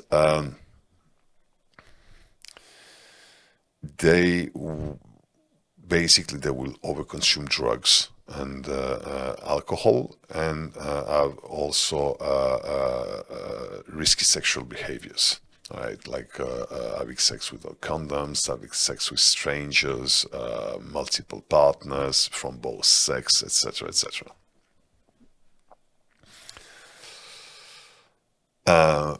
What differentiates the borderline from the narcissist is that the borderline still have a remnant self. There is still a sense of self. There is still someone inside. It's broken, but it's still there. It has not, the transformation didn't fully happen into the narcissist. So the false self didn't absorb totally the real self, the child that was there. And basically what happened is that before the self was created, before 5 years old, something happened to the child, abuse. And the child created this false self, this false persona. We can call him the Batman. Okay? The Batman is everything that the child isn't. The Batman is strong, is powerful. And the child creates as this deal, make a deal with the Batman. Okay? And the Batman's going to protect him. All right? And that's how the child survives into society. And he creates this story, and he creates this shell around him. So when the shell is complete, you have the narcissist. The narcissist doesn't see himself as he is anymore. He just sees his false self, and he's been completely absorbed by the false self, and the child has disappeared. It's almost, it's a very interesting professor called Sam Vaknin. I recommend you to watch his YouTube channel, and actually he has 2 videos that are heartbreaking, how he describes him. He's a self-declared narcissist, how he describes himself and his life. And when he discovered he's a narcissist, that's what's left or what's not left of him anymore. He doesn't exist anymore. He explains that at some point he disappeared, and what's inside him is not him anymore. It's an alienogenic creature that took over him. Okay? The borderline has started this deal with the false self, and at some point managed to kind of escape. The false self is still here, but doesn't have full control over the real self. So that's the difference between the narcissist and the borderline. It's more of a question of it's redefined every couple of years in the DSM, which is the Diagnostic and Statistical Manual of Psychology. Before they were completely separate. Now it's more like on a spectrum. So you're a codependent, and if you're more than a codependent, you become more of a borderline. You have 4 types of borderlines, and then if you're more of a borderline, you become a narcissist, etc., etc. Okay? And we had this conversation with Mark. I won't tell what he told me because it belongs to him. But yes, often when you see males dealing with addiction, you probably are facing someone who have borderline narcissistic issues. Right. And Mark explained his journey into addiction of taking the first drink of alcohol as a young adolescent and reacting differently to his peers around him who took their first drink. Something triggered him when he took that first drink, which indicated that to him it was physiologically, his physiological makeup is different. That his body reacted differently to alcohol rather than perhaps life circumstances and so on. Do you believe that addiction is more of a physical thing, or is it mental circumstances? You could say that if someone takes a knife and cuts you, it leaves a scar. If someone abuses you, it leaves a scar in the brain, and it imbalances completely the neurobiology. All right. So it's not it's the egg and the chicken. Mental abuse or physical abuse or sexual abuse is gonna create an imbalance in neurochemistry. And what's gonna happen? And I've seen it.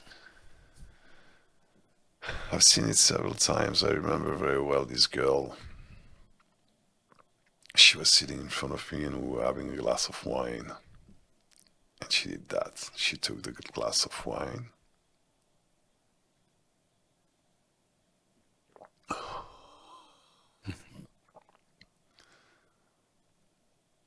Wow. It was she was having an orgasm with this sip of wine.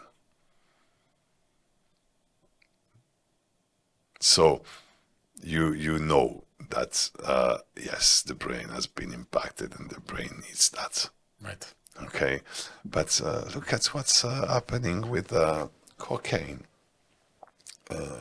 Most of cocaine addicts are self-medicating, and today in US they're giving Adderall to kids. And Adderall is amphetamine. Amphetamine is cocaine, exactly the same thing. And why? And it's counterintuitive because they can't focus and because they are too speedy.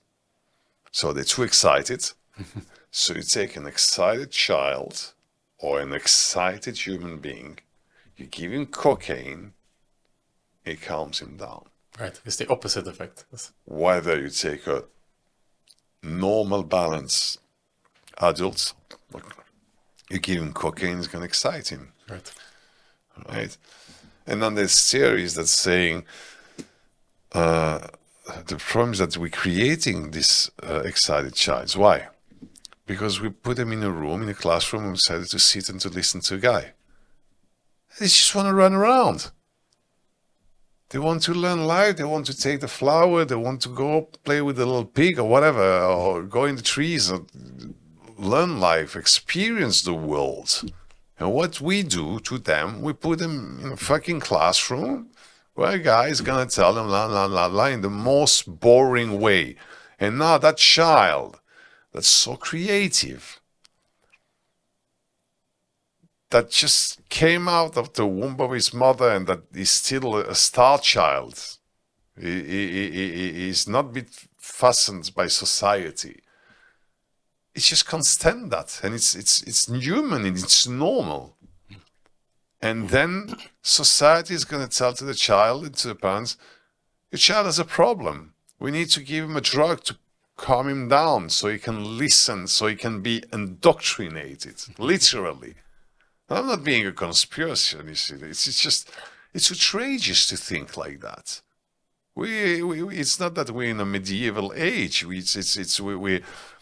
The understanding we have of human nature is completely wrong, you know? And we have more and more children that are being prescribed Adderall. Yeah, it's crazy. That's insane.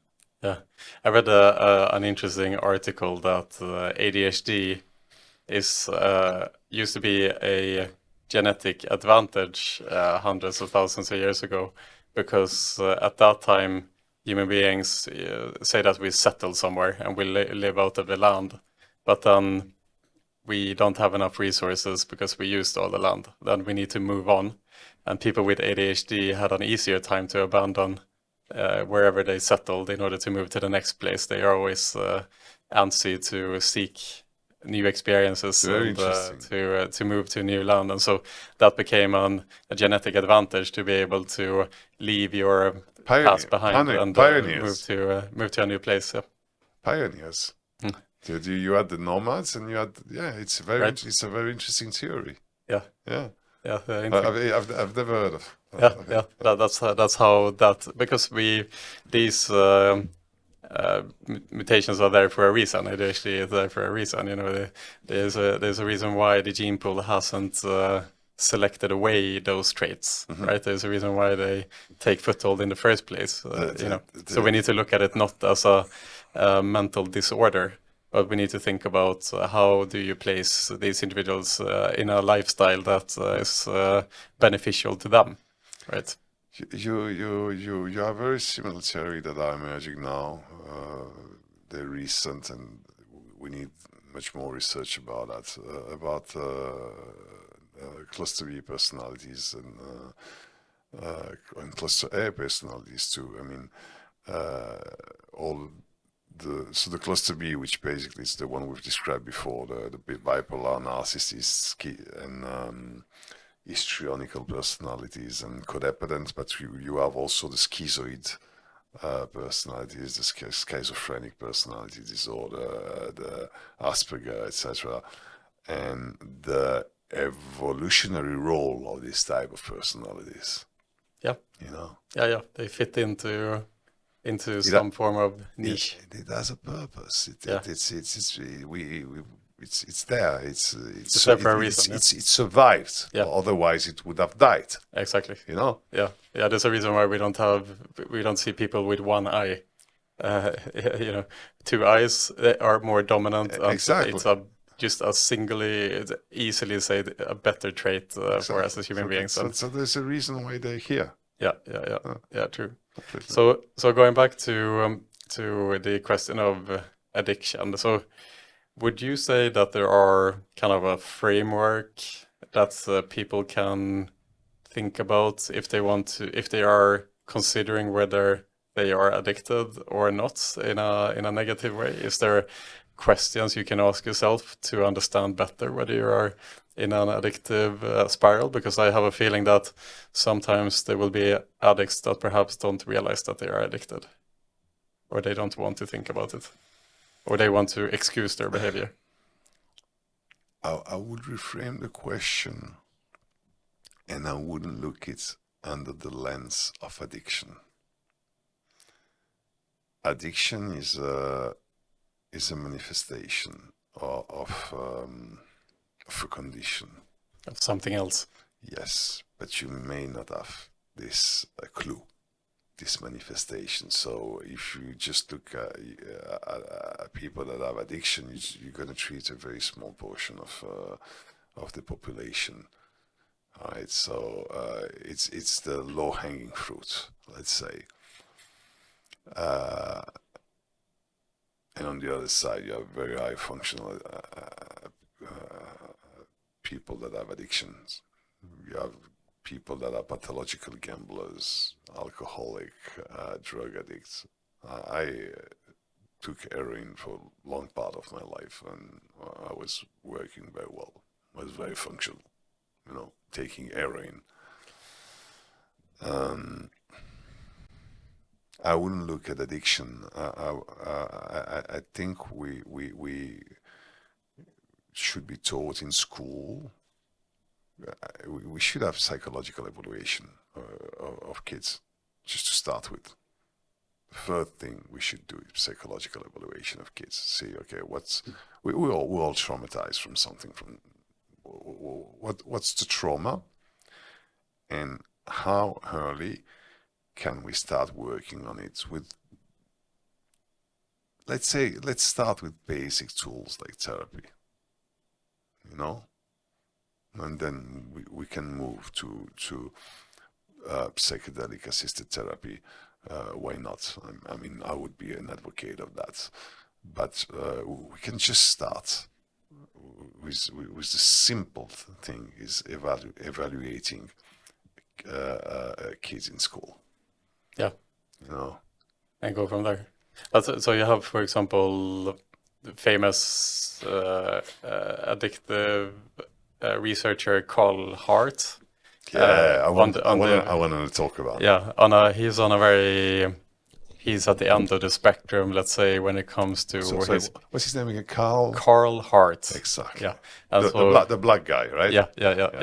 And so really highly regarded researcher on the form of addiction, and he has kind of taken a very unorthodox approach to addiction. If we look at the comparison to the traditional way of treating addiction, and Carl Hart is a heroin user himself. Yes. Right? He snorts it. And he's a highly respected, highly regarded researcher. It's not like he's some bro science guy who just kind of like speaks eloquently and whatever. The guy has worked at and is working at some of the most prestigious universities in the world. And his way of looking at addiction is that addiction has nothing to do with the substance.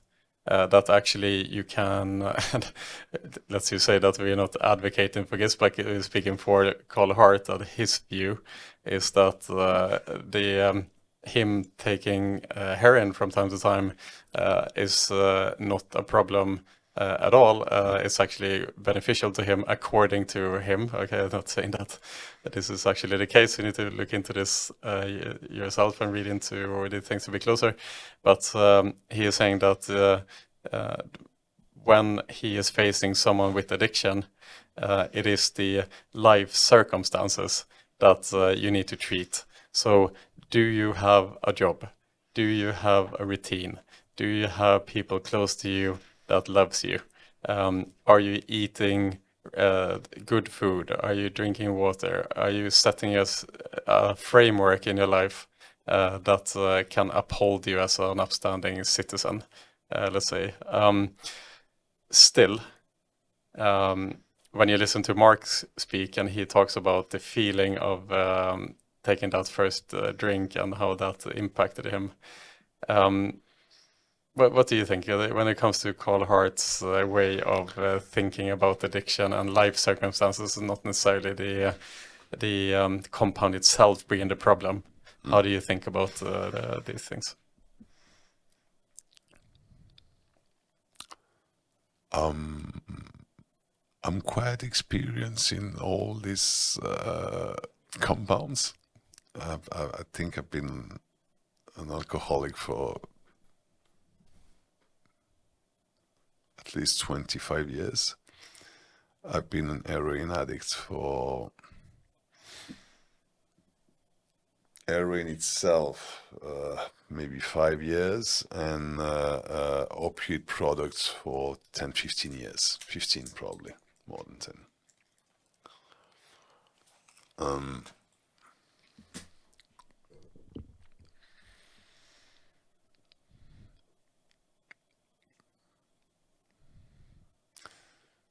I listened to,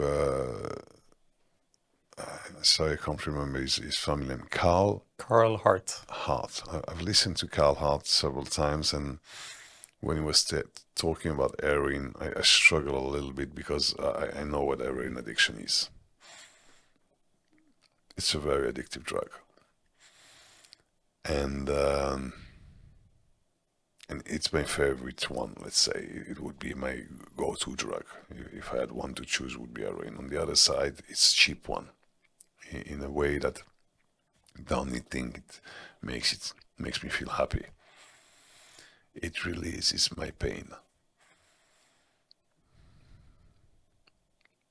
Existential pain, every pain.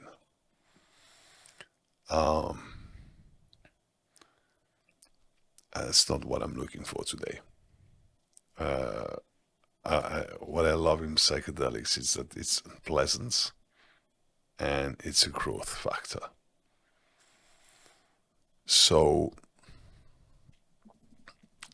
and he says something, he says, problem of people that are addicted with heroin is that there are other type of problems in their life, what you said before, and we describe it with the rats, etc., and with the people, the soldiers being in Vietnam, and I agree with that. And he says that I don't know what terms he uses exactly, but basically that properly functional adults should not get addicts to heroin. He should be able to handle it.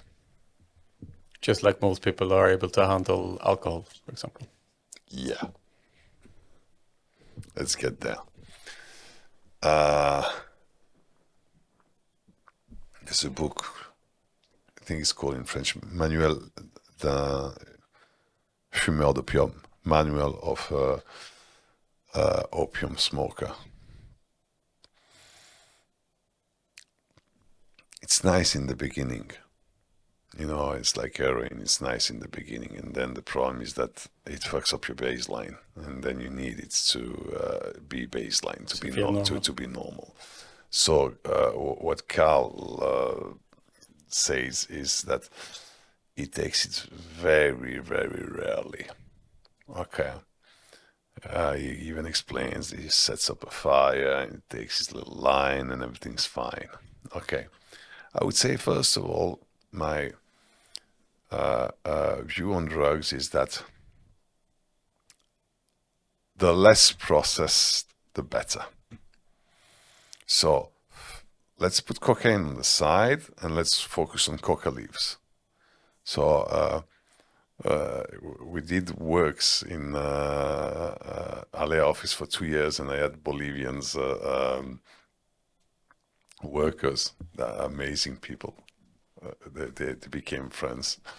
And one day, come at the office and they look like castors. I said, what the fuck is happening to you guys? What are they chewing? They were chewing coca leaves. It didn't make them faster. They were slow as fuck. They were really good. They were really good. They did an incredible job, but they were slow. So I asked them for the coca leaves, and I tried coca leaves, and it actually gives you some kind of focus. It's very interesting. It's a very different drug than when you take cocaine. So coca leaves and cocaine is two different things. If you would concentrate coffee at the same, so 1 kilo, because I made the calculation, 1 kilo of coca leaves would give you approximately, I think, 5 or 7 grams of cocaine. Very little. If you would do that concentration with caffeine, it would kill you. Coffee is already so strong. It's 30 milligrams, I think, of caffeine per cup of coffee. Take 5 cups of coffee. You can die of a heart attack with 10 coffees. So caffeine is much more powerful than cocaine. And powerful, lethal at least. Okay. So I think coca leaves is an interesting compound, okay? And on the other side, I would look at opium versus heroin. So heroin was developed by a pharmaceutical industry as a substitute to people who were opium addicts. And we found out that it was more addictive than opium. Fun story of pharmaceutical industry, you know. However, opium is addictive. Do I consider that opium has a place in one's human life? I think so. I think I'm happy. I've been through that. I think there is something interesting in taking heroin. I think there is something interesting in taking opium. I think there is something interesting in taking alcohol. And I think there's something interesting into stopping doing it. It's a path. You need to try it. You need to experience yourself. You need to go through it and hell, use them as tool to go on a journey through yourself, right? And at some point, you need to stop using them. Yeah, so is it kind of like you say, explaining like a journey, but to take it back to the rat kingdom, the rat paradise example, is it more like the greater your paradise is, whether it is inside your own head and your life circumstances, automatically the less you will be prone to use any form of substance? Is that the Completely. is that the case? The Maslow pyramid. The lower you are on the Maslow pyramid, the more drugs you need, Right. whatever drugs it is. The last one I would abandon, but probably because I'm there right now, is psychedelics, which I consider being, as the book of, I don't remember whom, is probably Terence McKenna, food of gods. I consider psychedelics being food of gods. Okay. Would you classify psychedelics as something different? Yeah. Would it not belong in the same basket as Yeah. any other? Yeah. You have the My amphetaminic. gardening. Yeah. You have the amphetaminic on one side. Yeah.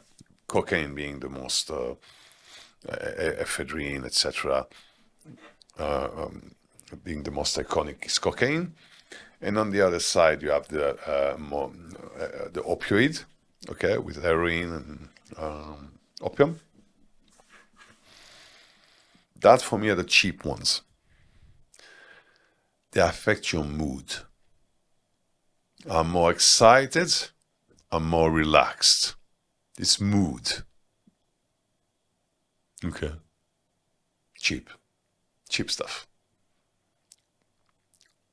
Actually, I when I think about it, this professor, the fact I can't remember his name, shows, yeah. Carl Hart shows that I don't think I have a lot of respect for him. Yeah, exactly. You have blocked him out from your from your mind. I mean, come on, heroin, opium, man, grow up, okay? Psychedelic, it's another beast. It's completely another beast, and we could go into another conversation actually, which is literally what we call technologies that are developed today. It started in 2017 around DMT. And where we're going now. So we're going into something that's very Frank Herbert, like Dune, Spice. You know, you've read or you watched Dune? I haven't. No. No? Seriously? June. I haven't. No? Okay. So there's a lot of civilization, a lot of planets, and they use the spice. They collect the spice from the sandworms. So there's this huge sandworms, and they collect the spice, and the spice allows them to have visions, and it's the only way to travel through space and time, because you become omniscient. And there's the Bene Gesserits, that is this congregation of women that basically kind of influence the world. And Frank Herbert was talking actually with Paul Stamets, because they were friends, and he said, wait, when you're talking about the spice, and you describe spice and the blue thing, because you know when LSD oxidizes, it becomes blue. You're talking about LSD. He said, shh, don't say it to anyone. I don't want my kids to know, because I don't want them to take mushrooms, you know. I believe, it's not that I believe, we are now, we already talked about that during our last podcast, and a lot of things that have happened since then. So basically, try to be quick here. 1997, Rick Strassman, a doctor in I don't know which field, writes a book called DMT, the Spirit Molecule. And what he does, he injects DMT to his patients. All right. And it has what's called trip reports. And we're going to get back to what a trip report is. So instead of smoking DMT, he injects them DMT, and they go for 10-15 minutes, and then he does a trip report. What have you seen? And they all see crazy things. I mean, machine elves, which basically are these multidimensional beings that are talking to them, and there's several types of them, and they all describe very similar things. Okay. 2017, and I've read this book back in time. I remember I didn't like it actually. I was around 30 years old. 2017, Dr. Andrew Gallimore, which is a pharmacologist, reads one of the reports and gets very excited because one of the entities tells to one of the women that was a patient, if only you had more time here with us, because they were staying 10-15 minutes, we could transfer you technology. So he gets all excited. He says, okay, wait. The problem we have is that it's like going on a jumpy. I think we used the same expression last time. You know, you jump from a bridge with this, it's called jumpy? Bungee jump. Yeah. Bungee jump. You get there, you're like, and you go back. You don't have the time to acclimate to what's happening around you. You would need to stay half an hour, 1 hour, 90 minutes. Gallimore is talking about days, weeks, and years. He wants to develop technology that allows us basically to put our body in a state of stasis where we could stay there for weeks. So it develops the pharmacological model. Why? Because DMT is very short. It has a very short half-life. Okay, and there is no accoutrements. It means that you don't need more and more and more. It's exactly like what they put you to go to sleep when you have an anesthesia. So basically, it wants to reach 120 micrograms of DMT per centiliter deciliter of blood. And it's called target control intravenous infusion. Target 120 nanograms per deciliter of blood. Target control intravenous infusion. All right. So now we go there for 30 minutes. He calls Strassman. He said, can you give me your data so I can build a theoretical pharmacokinetic model? Okay. And he does it. Purely theoretical. He uses body weights, etc., the formulas that they already have, builds it, publishes it, end of the story. 2 years after, I think 2019, the Imperial College of London takes another pharmacologist and then builds another model, refine the model, and take 10 participants and experience on them, like I think that 4 or 5 sessions. And there were, they signed an NDA, they couldn't talk about it, okay? So we didn't know what happened, right? At the same time, so I have the protocol, actually. I got my hands on it.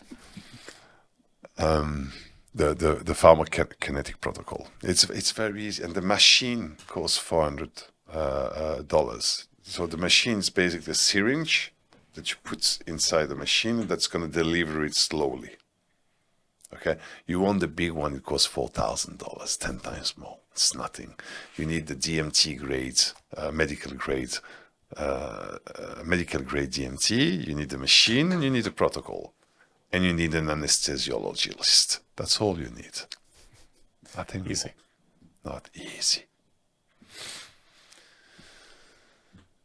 They sent 10 people. They want to try to avoid trip report. Trip report is complex. Trip report is me asking you, what have you done yesterday? Let me remember. You're not going to have a very good recollection of memory. But if you've been into a multidimensional state, or let's say into an altered state of conscience, it's very hard to describe what you've seen. They come back, and what Terence McKenna says is like, you have to try to not die by astonishment, right? Because you're like, oh, what the fuck? Oh my God, oh my God, oh my God, oh my God, you know? Because what you see is crazy. Sometimes you hear they welcome you.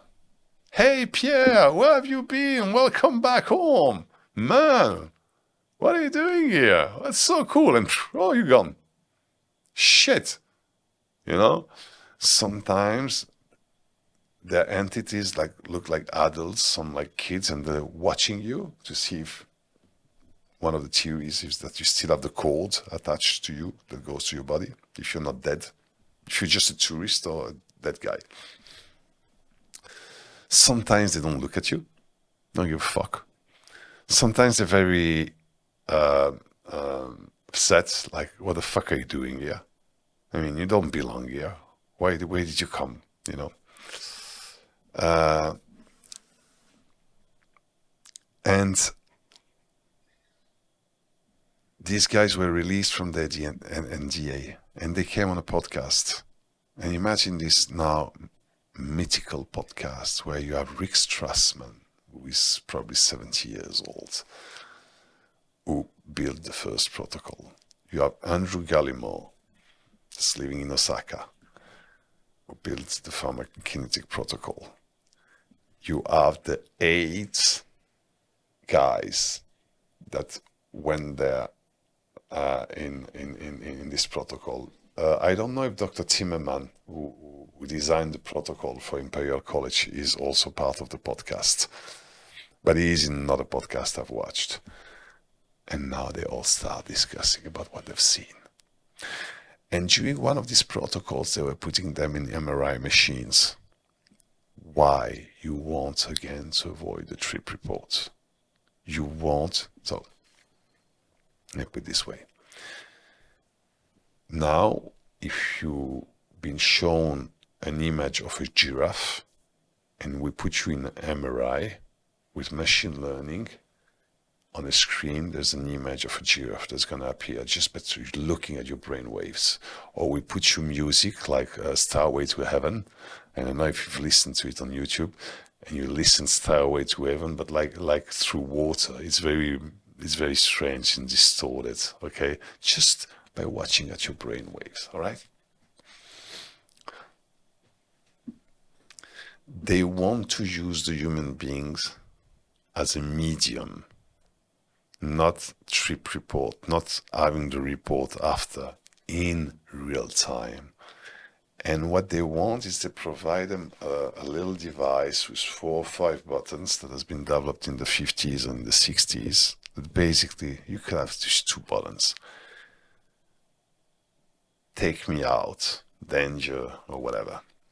So, you're at 120 nanograms concentration. It means you're in deep state and you're talking to an entity. And each of these guys that are tripping have an admin behind him. Okay, so you imagine almost like the video game Splinter Cell. You have the guys on the ground, you know, and you have this other guy behind that has satellite and everything, and he sees everything and he's telling him what to do, or support, admin support, okay? And now the guy that is engaged into a conversation with an entity who would push a button to say, you can take me out.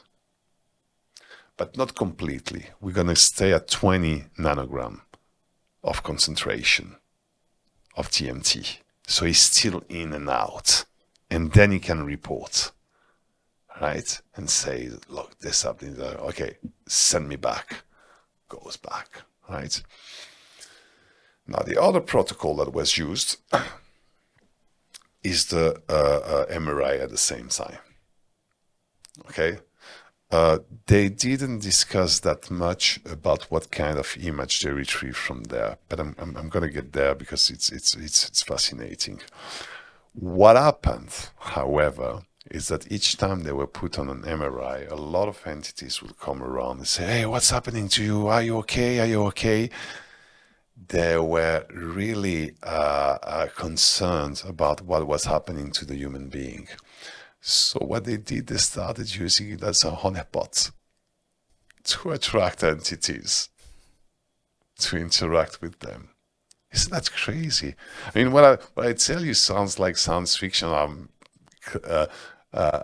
making it in front of you and telling you a story. It's all online, and it's all described by the people that lived. I mean, they appear in the studies. These guys are well known, etc. I would imagine that people that have done DMT would connect with what you're saying. I would imagine. Like if you have done DMT, you would yeah. They of course, you know that what I would explain, what I'm explaining you, it's common, okay. But the fact that you have the Imperial College of London that has organized that with a group of 10 people and doing MRI at the same time and send them 4 or 5 times there, and now you have this group of people coming on a podcast and explaining, and they don't agree. Gallimore is saying, let's go there for years. And the other guys say, you're crazy. No, we need to live in this reality. What he's saying is dangerous. You know, and the other ones say, no, what we need to develop is a portable one. So I could basically walk inside this room while being at the lower level at 120 nanograms of DMT and being able to experience this reality and the other at the same time. You know? Now I want to talk about AI. Let's do it. Remember the Matrix? I remember. Favorite movie. And the guys in pods. What I always disliked about the Matrix is the purpose. They use us as electric batteries. There's so much more you can do with us. Come on. You know, it's like milking a cow. What about the meat? I'm vegetarian, almost vegan, and what I'm saying is disgusting myself, okay? But what about the meat? What about the skin? You can make nice shoes. There's so much you can make out of it. Just for the electrical outcome we have. I mean, we are your creators. We humans are creators to the AI.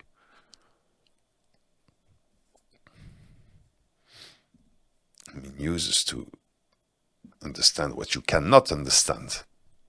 Okay? And there's a movie that came out 1 year before. We can't say that the Wachowski brothers and sisters copied what Alex Proyas did with Dark City, because they were already in post-production when the movie was released. But it has the same photography, same iconography. Even some scenes are the same. When Trinity jumps over 2 buildings and the camera is under, you have the same scene happening in Dark City. It's exactly the same story, except that it's not AI, it's aliens that are studying us. Okay.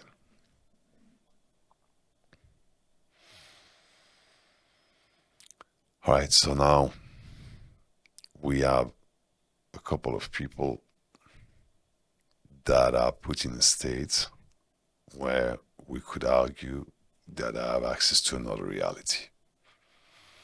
And maybe it's base reality. And they put in MRIs with machine learning algorithm that are here to analyze in real time what they are seeing. These human vessels are used as mediums because they are the only one that can access this reality. The computer itself, the silicon thing, that's the computer, doesn't have access to this reality. It cannot. Because probably something in our brain, how our brain is made, is a quantum computer, access this reality. And now we are going to give to this AI the task to not only analyze,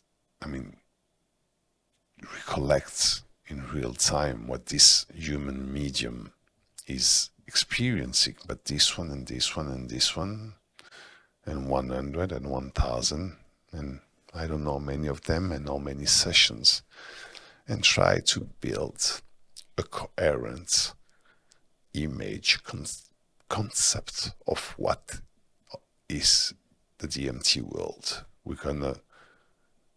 The term is, I didn't coin it myself, is mapping the DMT world. And that's going to be the role of the AI.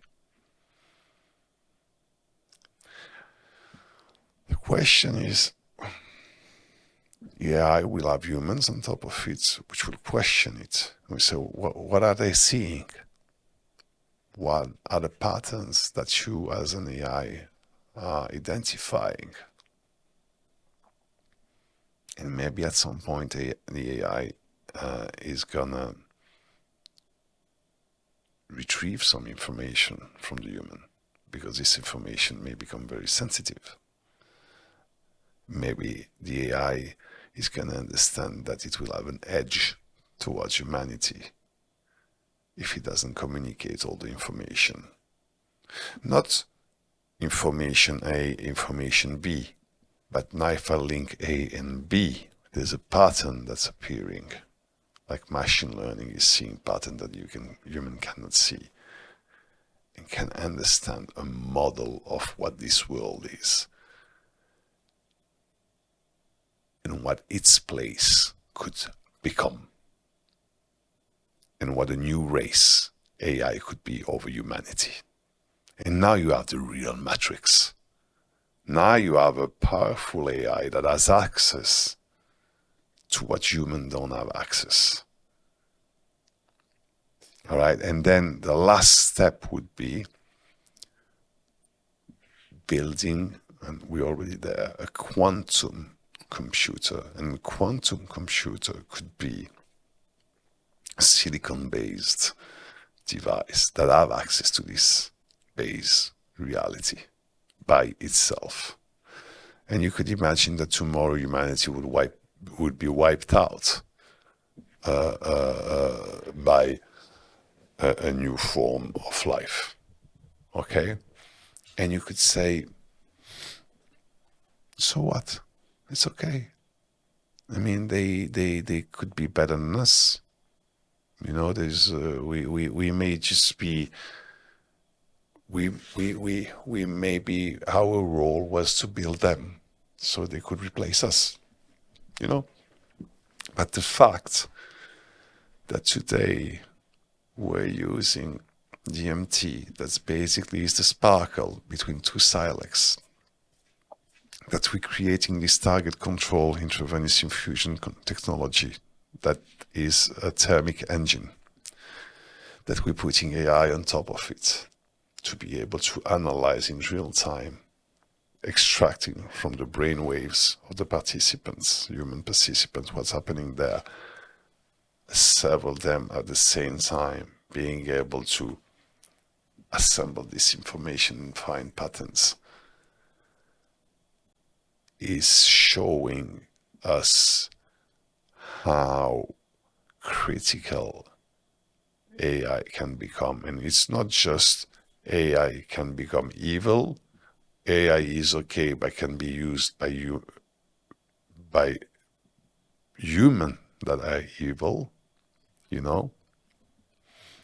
You know the Bhagavad Gita scripture, Oppenheimer, it's a very, very famous video where he says, Shiva or Vishnu is in front of Arjuna. Arjuna is a man, He's a general, and he's a friend of Shiva, and Shiva is a god. He's an avatar of God. It's like Jesus. He's blue. And Shiva is trying to persuade Arjuna to kill everyone, his enemies. And Arjuna is like, and Shiva shows himself. He's in multi-armed form. And he says, I am becoming death, the destroyers of worlds. And that's the feeling we all had when we saw the atomic bomb explode. Yes. Okay? Classic quote from Oppenheimer, who recited the same. Exactly. Even more classical since the Nolan movies. And make a big controversy in India, because Indians are saying that's not what Vishnu meant. In the Bhagavad Gita, there's another quote that says that basically there's two curves. There's the spiritual growth curves of humanity and the technological curve. If the technological curve goes faster than the spiritual curve and they cross, we're dead. Why?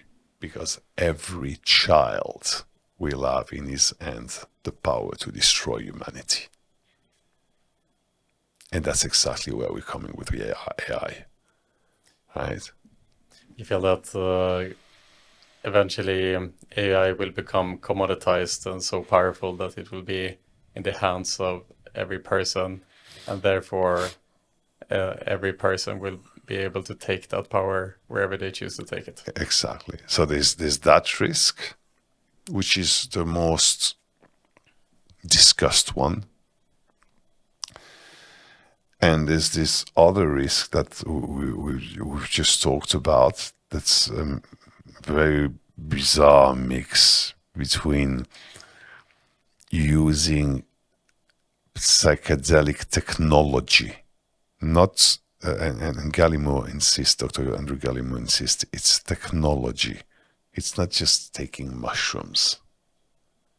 We're able to put you in a state that's much deeper than taking mushrooms, because we're using DMT. We're not using psilocybin, psilocin. We're using DMT. It's target control, and we can put you there for years if we want. Okay? The use of that technology, which we've never discussed about before, it's very new. And AI on top of it, reading the brain waves of human beings being in that state.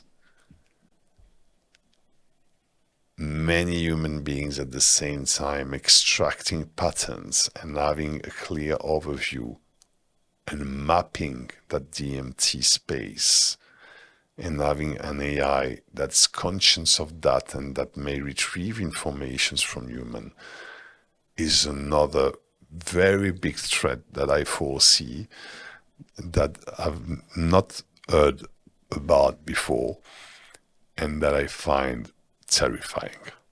Right. Doesn't it feel, in a way, that when we look at these technological advancements, and whenever in history we are faced with big change, even as it pertains to COVID, or from an individual level, if someone reaches extreme wealth, that these things acts as a magnifying glass of what we have inside of us. So COVID, some people became very empathetic towards their neighbors, and were the first ones to ask their neighbors if they need something. They brought the community together, and it magnified the goodness that they had in their hearts. In difficult situations, some people become better, or when those individuals become rich in monetary terms, they become better. But then other people, other individuals who are more individualistic or selfish, becomes worse. So during COVID, you had both of those extremes, right? Where some people became the best versions of themselves, whereas others became the worst versions of themselves. Do you feel that that is the case as we are kind of approaching more and more advanced AI? And if it will eventually give us the superpowers of all knowledge in the world and reaching this kind of super human level of assistance when it comes to information to us. Will we become more polarized? This is going to become a good versus evil kind of fight in this world, do you think? You're describing very well the game theory. I think you're familiar with that, right? It has been very well described by a poker player, actually. Very charming young woman called Liv Bohre. It's called the game theory or the Moloch theory. And some people argue that Moloch... Yeah, the Moloch, classic Moloch, yeah. So Moloch was a bad god. He has several names, Moloch or Baal. It's the gold veal.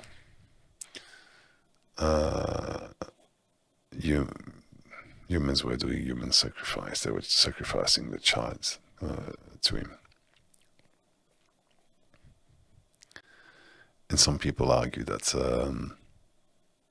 artificial intelligence is Moloch finally reaching to incarnate himself in this world. Okay? But to get back to something less spiritual, actually, there's a funny story. In the Bible, God asks Abraham to sacrifice his son. You remember that story? I do. And at the end, when Abraham is like, fuck, I need to kill my son, he's about to kill his son, God said, it's a joke, it's okay, don't do it. Funny God. You need to put that into context.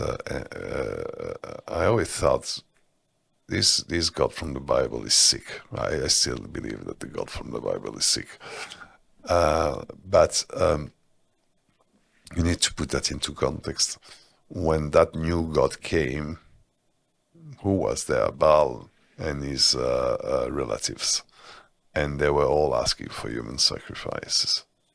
And basically this new God comes and he asks for the same. And then he says, no, with me you don't do that.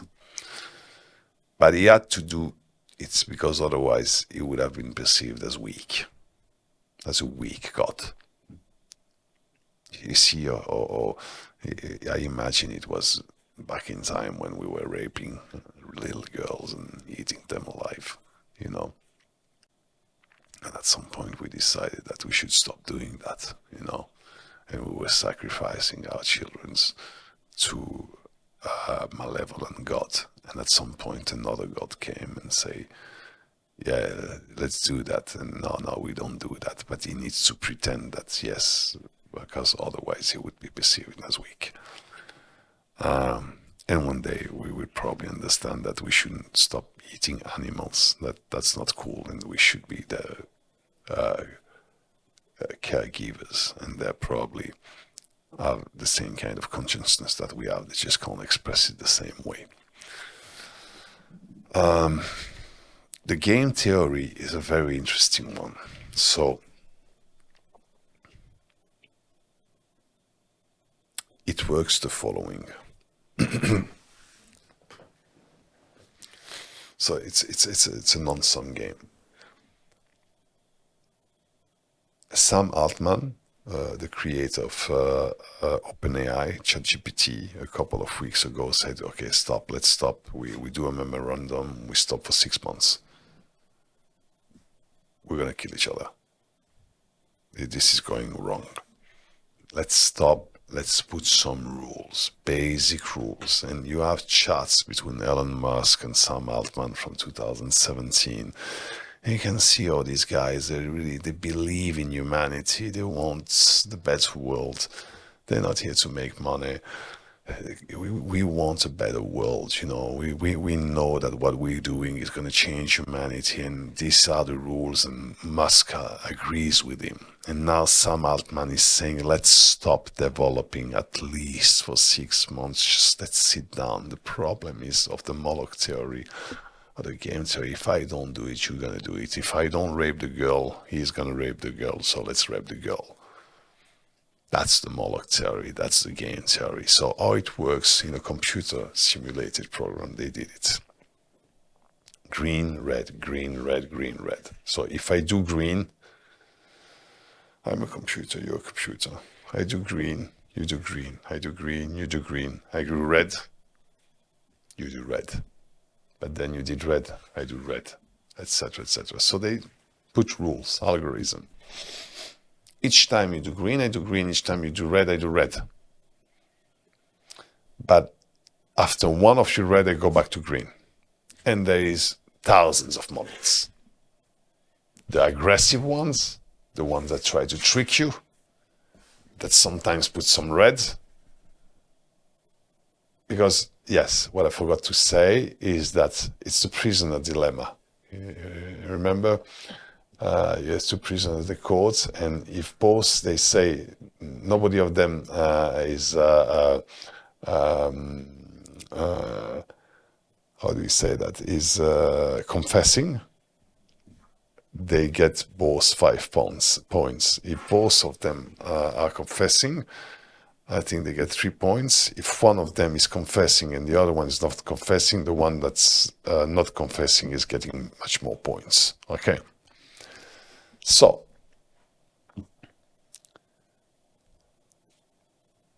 on the short term, the nasty one wins.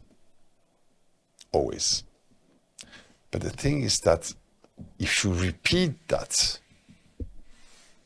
indefinitely, it shows, it's called a tit and tat. The one who wins is the kind one. And if you want to tweak it to the best, you add a 10% generosity. Tit and tat is basically, you do red, I do red, but then I come back to green. Okay? And you want really to win, you put 10% generosity. In 10% of the cases when you put red, I will still put green. So, on a short term, the bastard wins. On the long term, the good guy wins. But there must be one prerequisite. You don't know how many time you have to play. It's 100 time on one, because if it's 100 time, you're gonna start going by the back and you retro-engineer it, and basically you're always gonna lose. All right. So if we get back to the artificial intelligence theory,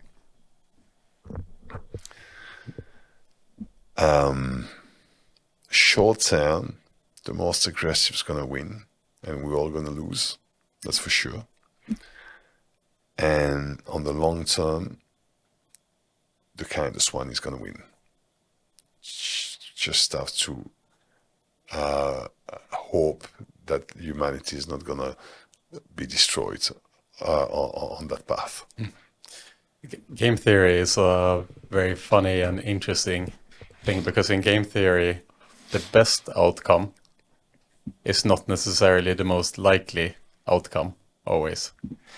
So you can imagine that you are in the Cold War and you have the power of the President of the United States to launch your nuclear arsenal against the Soviet Union. You have that power. If you think about what is the possible outcomes from the Cold War, you have either a preemptive strike, where you will attack the adversary and annihilate the opponent. That's one outcome. The other outcome is that the adversary will do that to you and you are annihilated. Or the third outcome is that no one launches a strike and both survive. Mm-hmm. And so naturally the best outcome is that there is no nuclear strikes. And we aren't playing a game where anyone wins. It is either one of the two parties lose. essentially. And if you want to play game theory in the Cold War and take away the gravity of the decision that you are the person who literally destroys the entire world for some time, the smartest thing to do in game theory is to attack first, because then you guarantee your own survival. And the same goes in Moloch, as it pertains to AI. So if you're OpenAI, or if you're the United States or government entity, private entity and whatnot, and you're in this arms race towards the AI, you can make some predictions saying that if we blindly move towards artificial general intelligence, the AGI, the benevolent AGI that will be powerful than human beings, if we can make a conclusion that we can all agree with, which is, if we are able to develop an AGI, we don't know what's going to happen. It could be incredible, but it could also be devastating for humankind. So naturally, we should proceed with caution. That is the best thing for everyone to do. It's the best thing for everyone in the game, is to proceed with caution and to cooperate and to move carefully. However, the player that reaches AGI first wins. But they don't know what winning means, other than we have to be there first. And so when we have several players in the game who are all approaching AGI, whether it's then Microsoft or Google, who are fighting for shareholder value, we know that their incentive to reach AGI is to create more shareholder value. So that's what they will do. And if there is then suggestion that is floated on the table that actually let's wait for 6 months to pursue AGI, all players in the game have to agree that that is what we're going to do. But it is very unlikely that every single player in the game choose that path, because in game theory, it is not the smartest thing to do. Every single player in that game are more inclined to push towards AGI, because it will make it likelier that they will be the one who comes out as a winner, because eventually someone is going to come on top as a winner. So why pull the handbrakes when anyway someone else is going to push the throttle? And that is the Moloch in the game, where the game theory basically guarantees that we are going to rush blindly towards AGI, even if all the players in the game can agree that it is the worst possible strategy.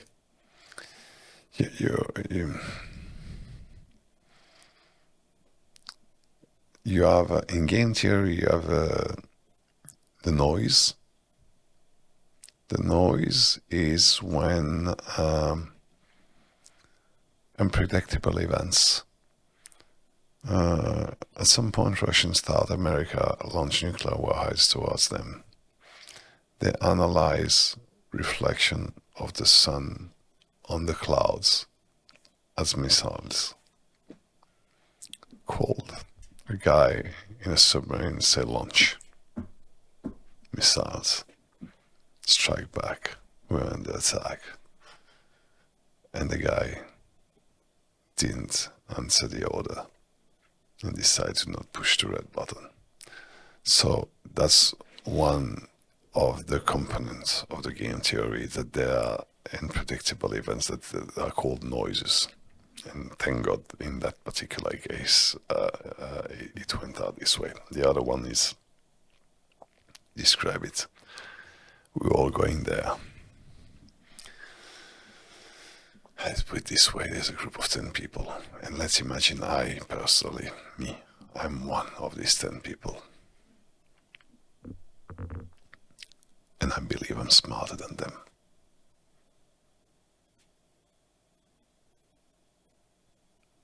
I'm not holding back. I need to get on the top of the mountain for the sake of humanity. Because I believe I'm better than them. Because I believe my morals are higher. because I'm vegan, I respect animals and this and that, and they don't. They're a piece of shit.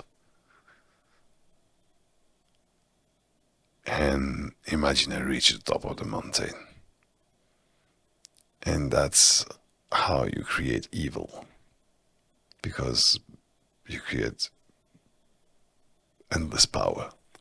And even if that guy had good intentions, the fact that he reached full power will make him evil.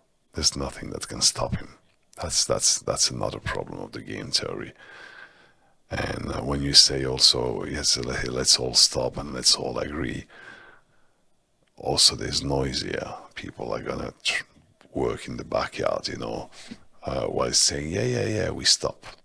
The good thing would be that they really sit down and talk and agree. But the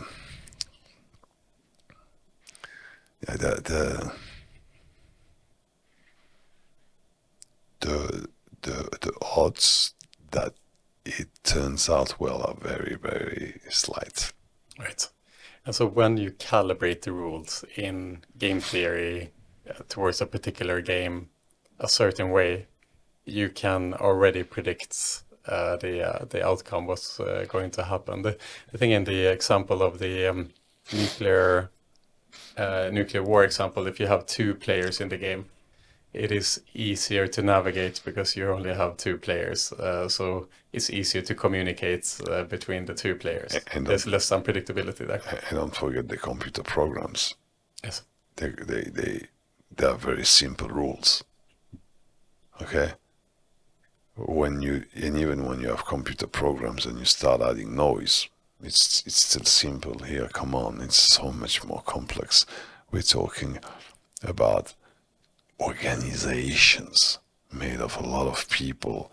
It's the noise, it's so big. Yeah, exactly. And in the nuclear war example, the more players in that game theory example, the more players you have in the game, you could say as well that nuclear warheads acts more as a deterrent the more players you have in the game, because if one player tries to knock out another player, they are nearly guaranteeing their own defeat Completely. in the game. Yeah. And that somehow holds up this house of cards, if you will, where the players in the game are deterred to use that power. Mm-hmm. Let's say. But the difference in the example of the AI race is that there isn't any such deterrent. Exactly. There is one person, one player in the game that is going to reach the top of the mountain, whether it is sooner or later. And the only way of guaranteeing yourself a win, even though that win may end up being the Pandora's box, but the only way to guarantee that you have the option of this becoming a win is to race towards the top of the hill. So we can already, with those rules in mind that we are navigating right now. So you have some Altman of OpenAI who is taking that mantle of being the savior, and the purpose of OpenAI is to use AI for good. So he feels that if anyone is going to reach the top of the mountain, it's best that it is OpenAI, because they are pursuing this from the goodness of their hearts. Yeah. But that doesn't mean that they can predict what's going to happen when they invent the AGI, and the AGI will take roots in a human society. The only thing they know is that they have have good intentions, but they don't know what the AGI will do necessarily. But still, and I would imagine if you would really dig deep into the thoughts and the mind of Sam Altman, he probably recognizes that they don't really have control over what the outcome will be eventually of an AGI. They can just guess. He has a backpack with him, all the time. Have you seen the backpack? No. I haven't. He has a computer inside to shut down physically the service if it goes wrong. He cannot predict what's going to happen, and you cannot predict what people are going to do with AI. You cannot predict what AI is going to do with itself. The example I'm giving, which looks like science fiction, but which is really not science fiction, because it has been done already. And AI using data from human brains undergoing psychedelic experiences, which may mean accessing other dimensions, is, for me, terrifying. That's the most terrifying idea I can imagine. And you're saying that because in the example of Matrix, where the AI is enslaving human beings, in your example, the reason why the AI would enslave human beings would not be because they want to use us as a battery, but rather because they need to use us as a vessel to access the other dimensions. To access other dimensions, to completely that, and also not only to access other dimensions, but to maybe incarnate themselves into these dimensions, or put it in another way,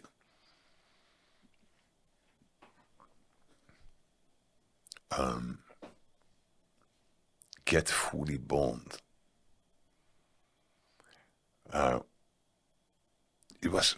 Pong was created in the 60s, and now we have something that can incarnate into this reality and maybe other reality, and not only other reality, understand where, even before we understand where we come from, it can understand before us where we come from, what this world is. It's mind-blowing, the consequences of that. It looks like a science fiction scenario, but it's there.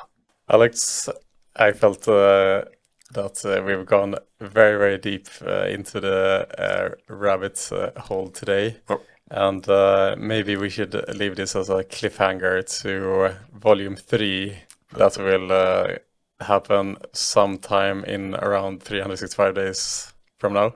Perfect. It's always a pleasure, my friend, to go deep with you. Likewise. To hear your thoughts. Likewise. And Thank you. let's Thank do it you. again next year, my friend. Thank you for having me, Pierre. Really. Thank you very much. Awesome. Thank you, guys.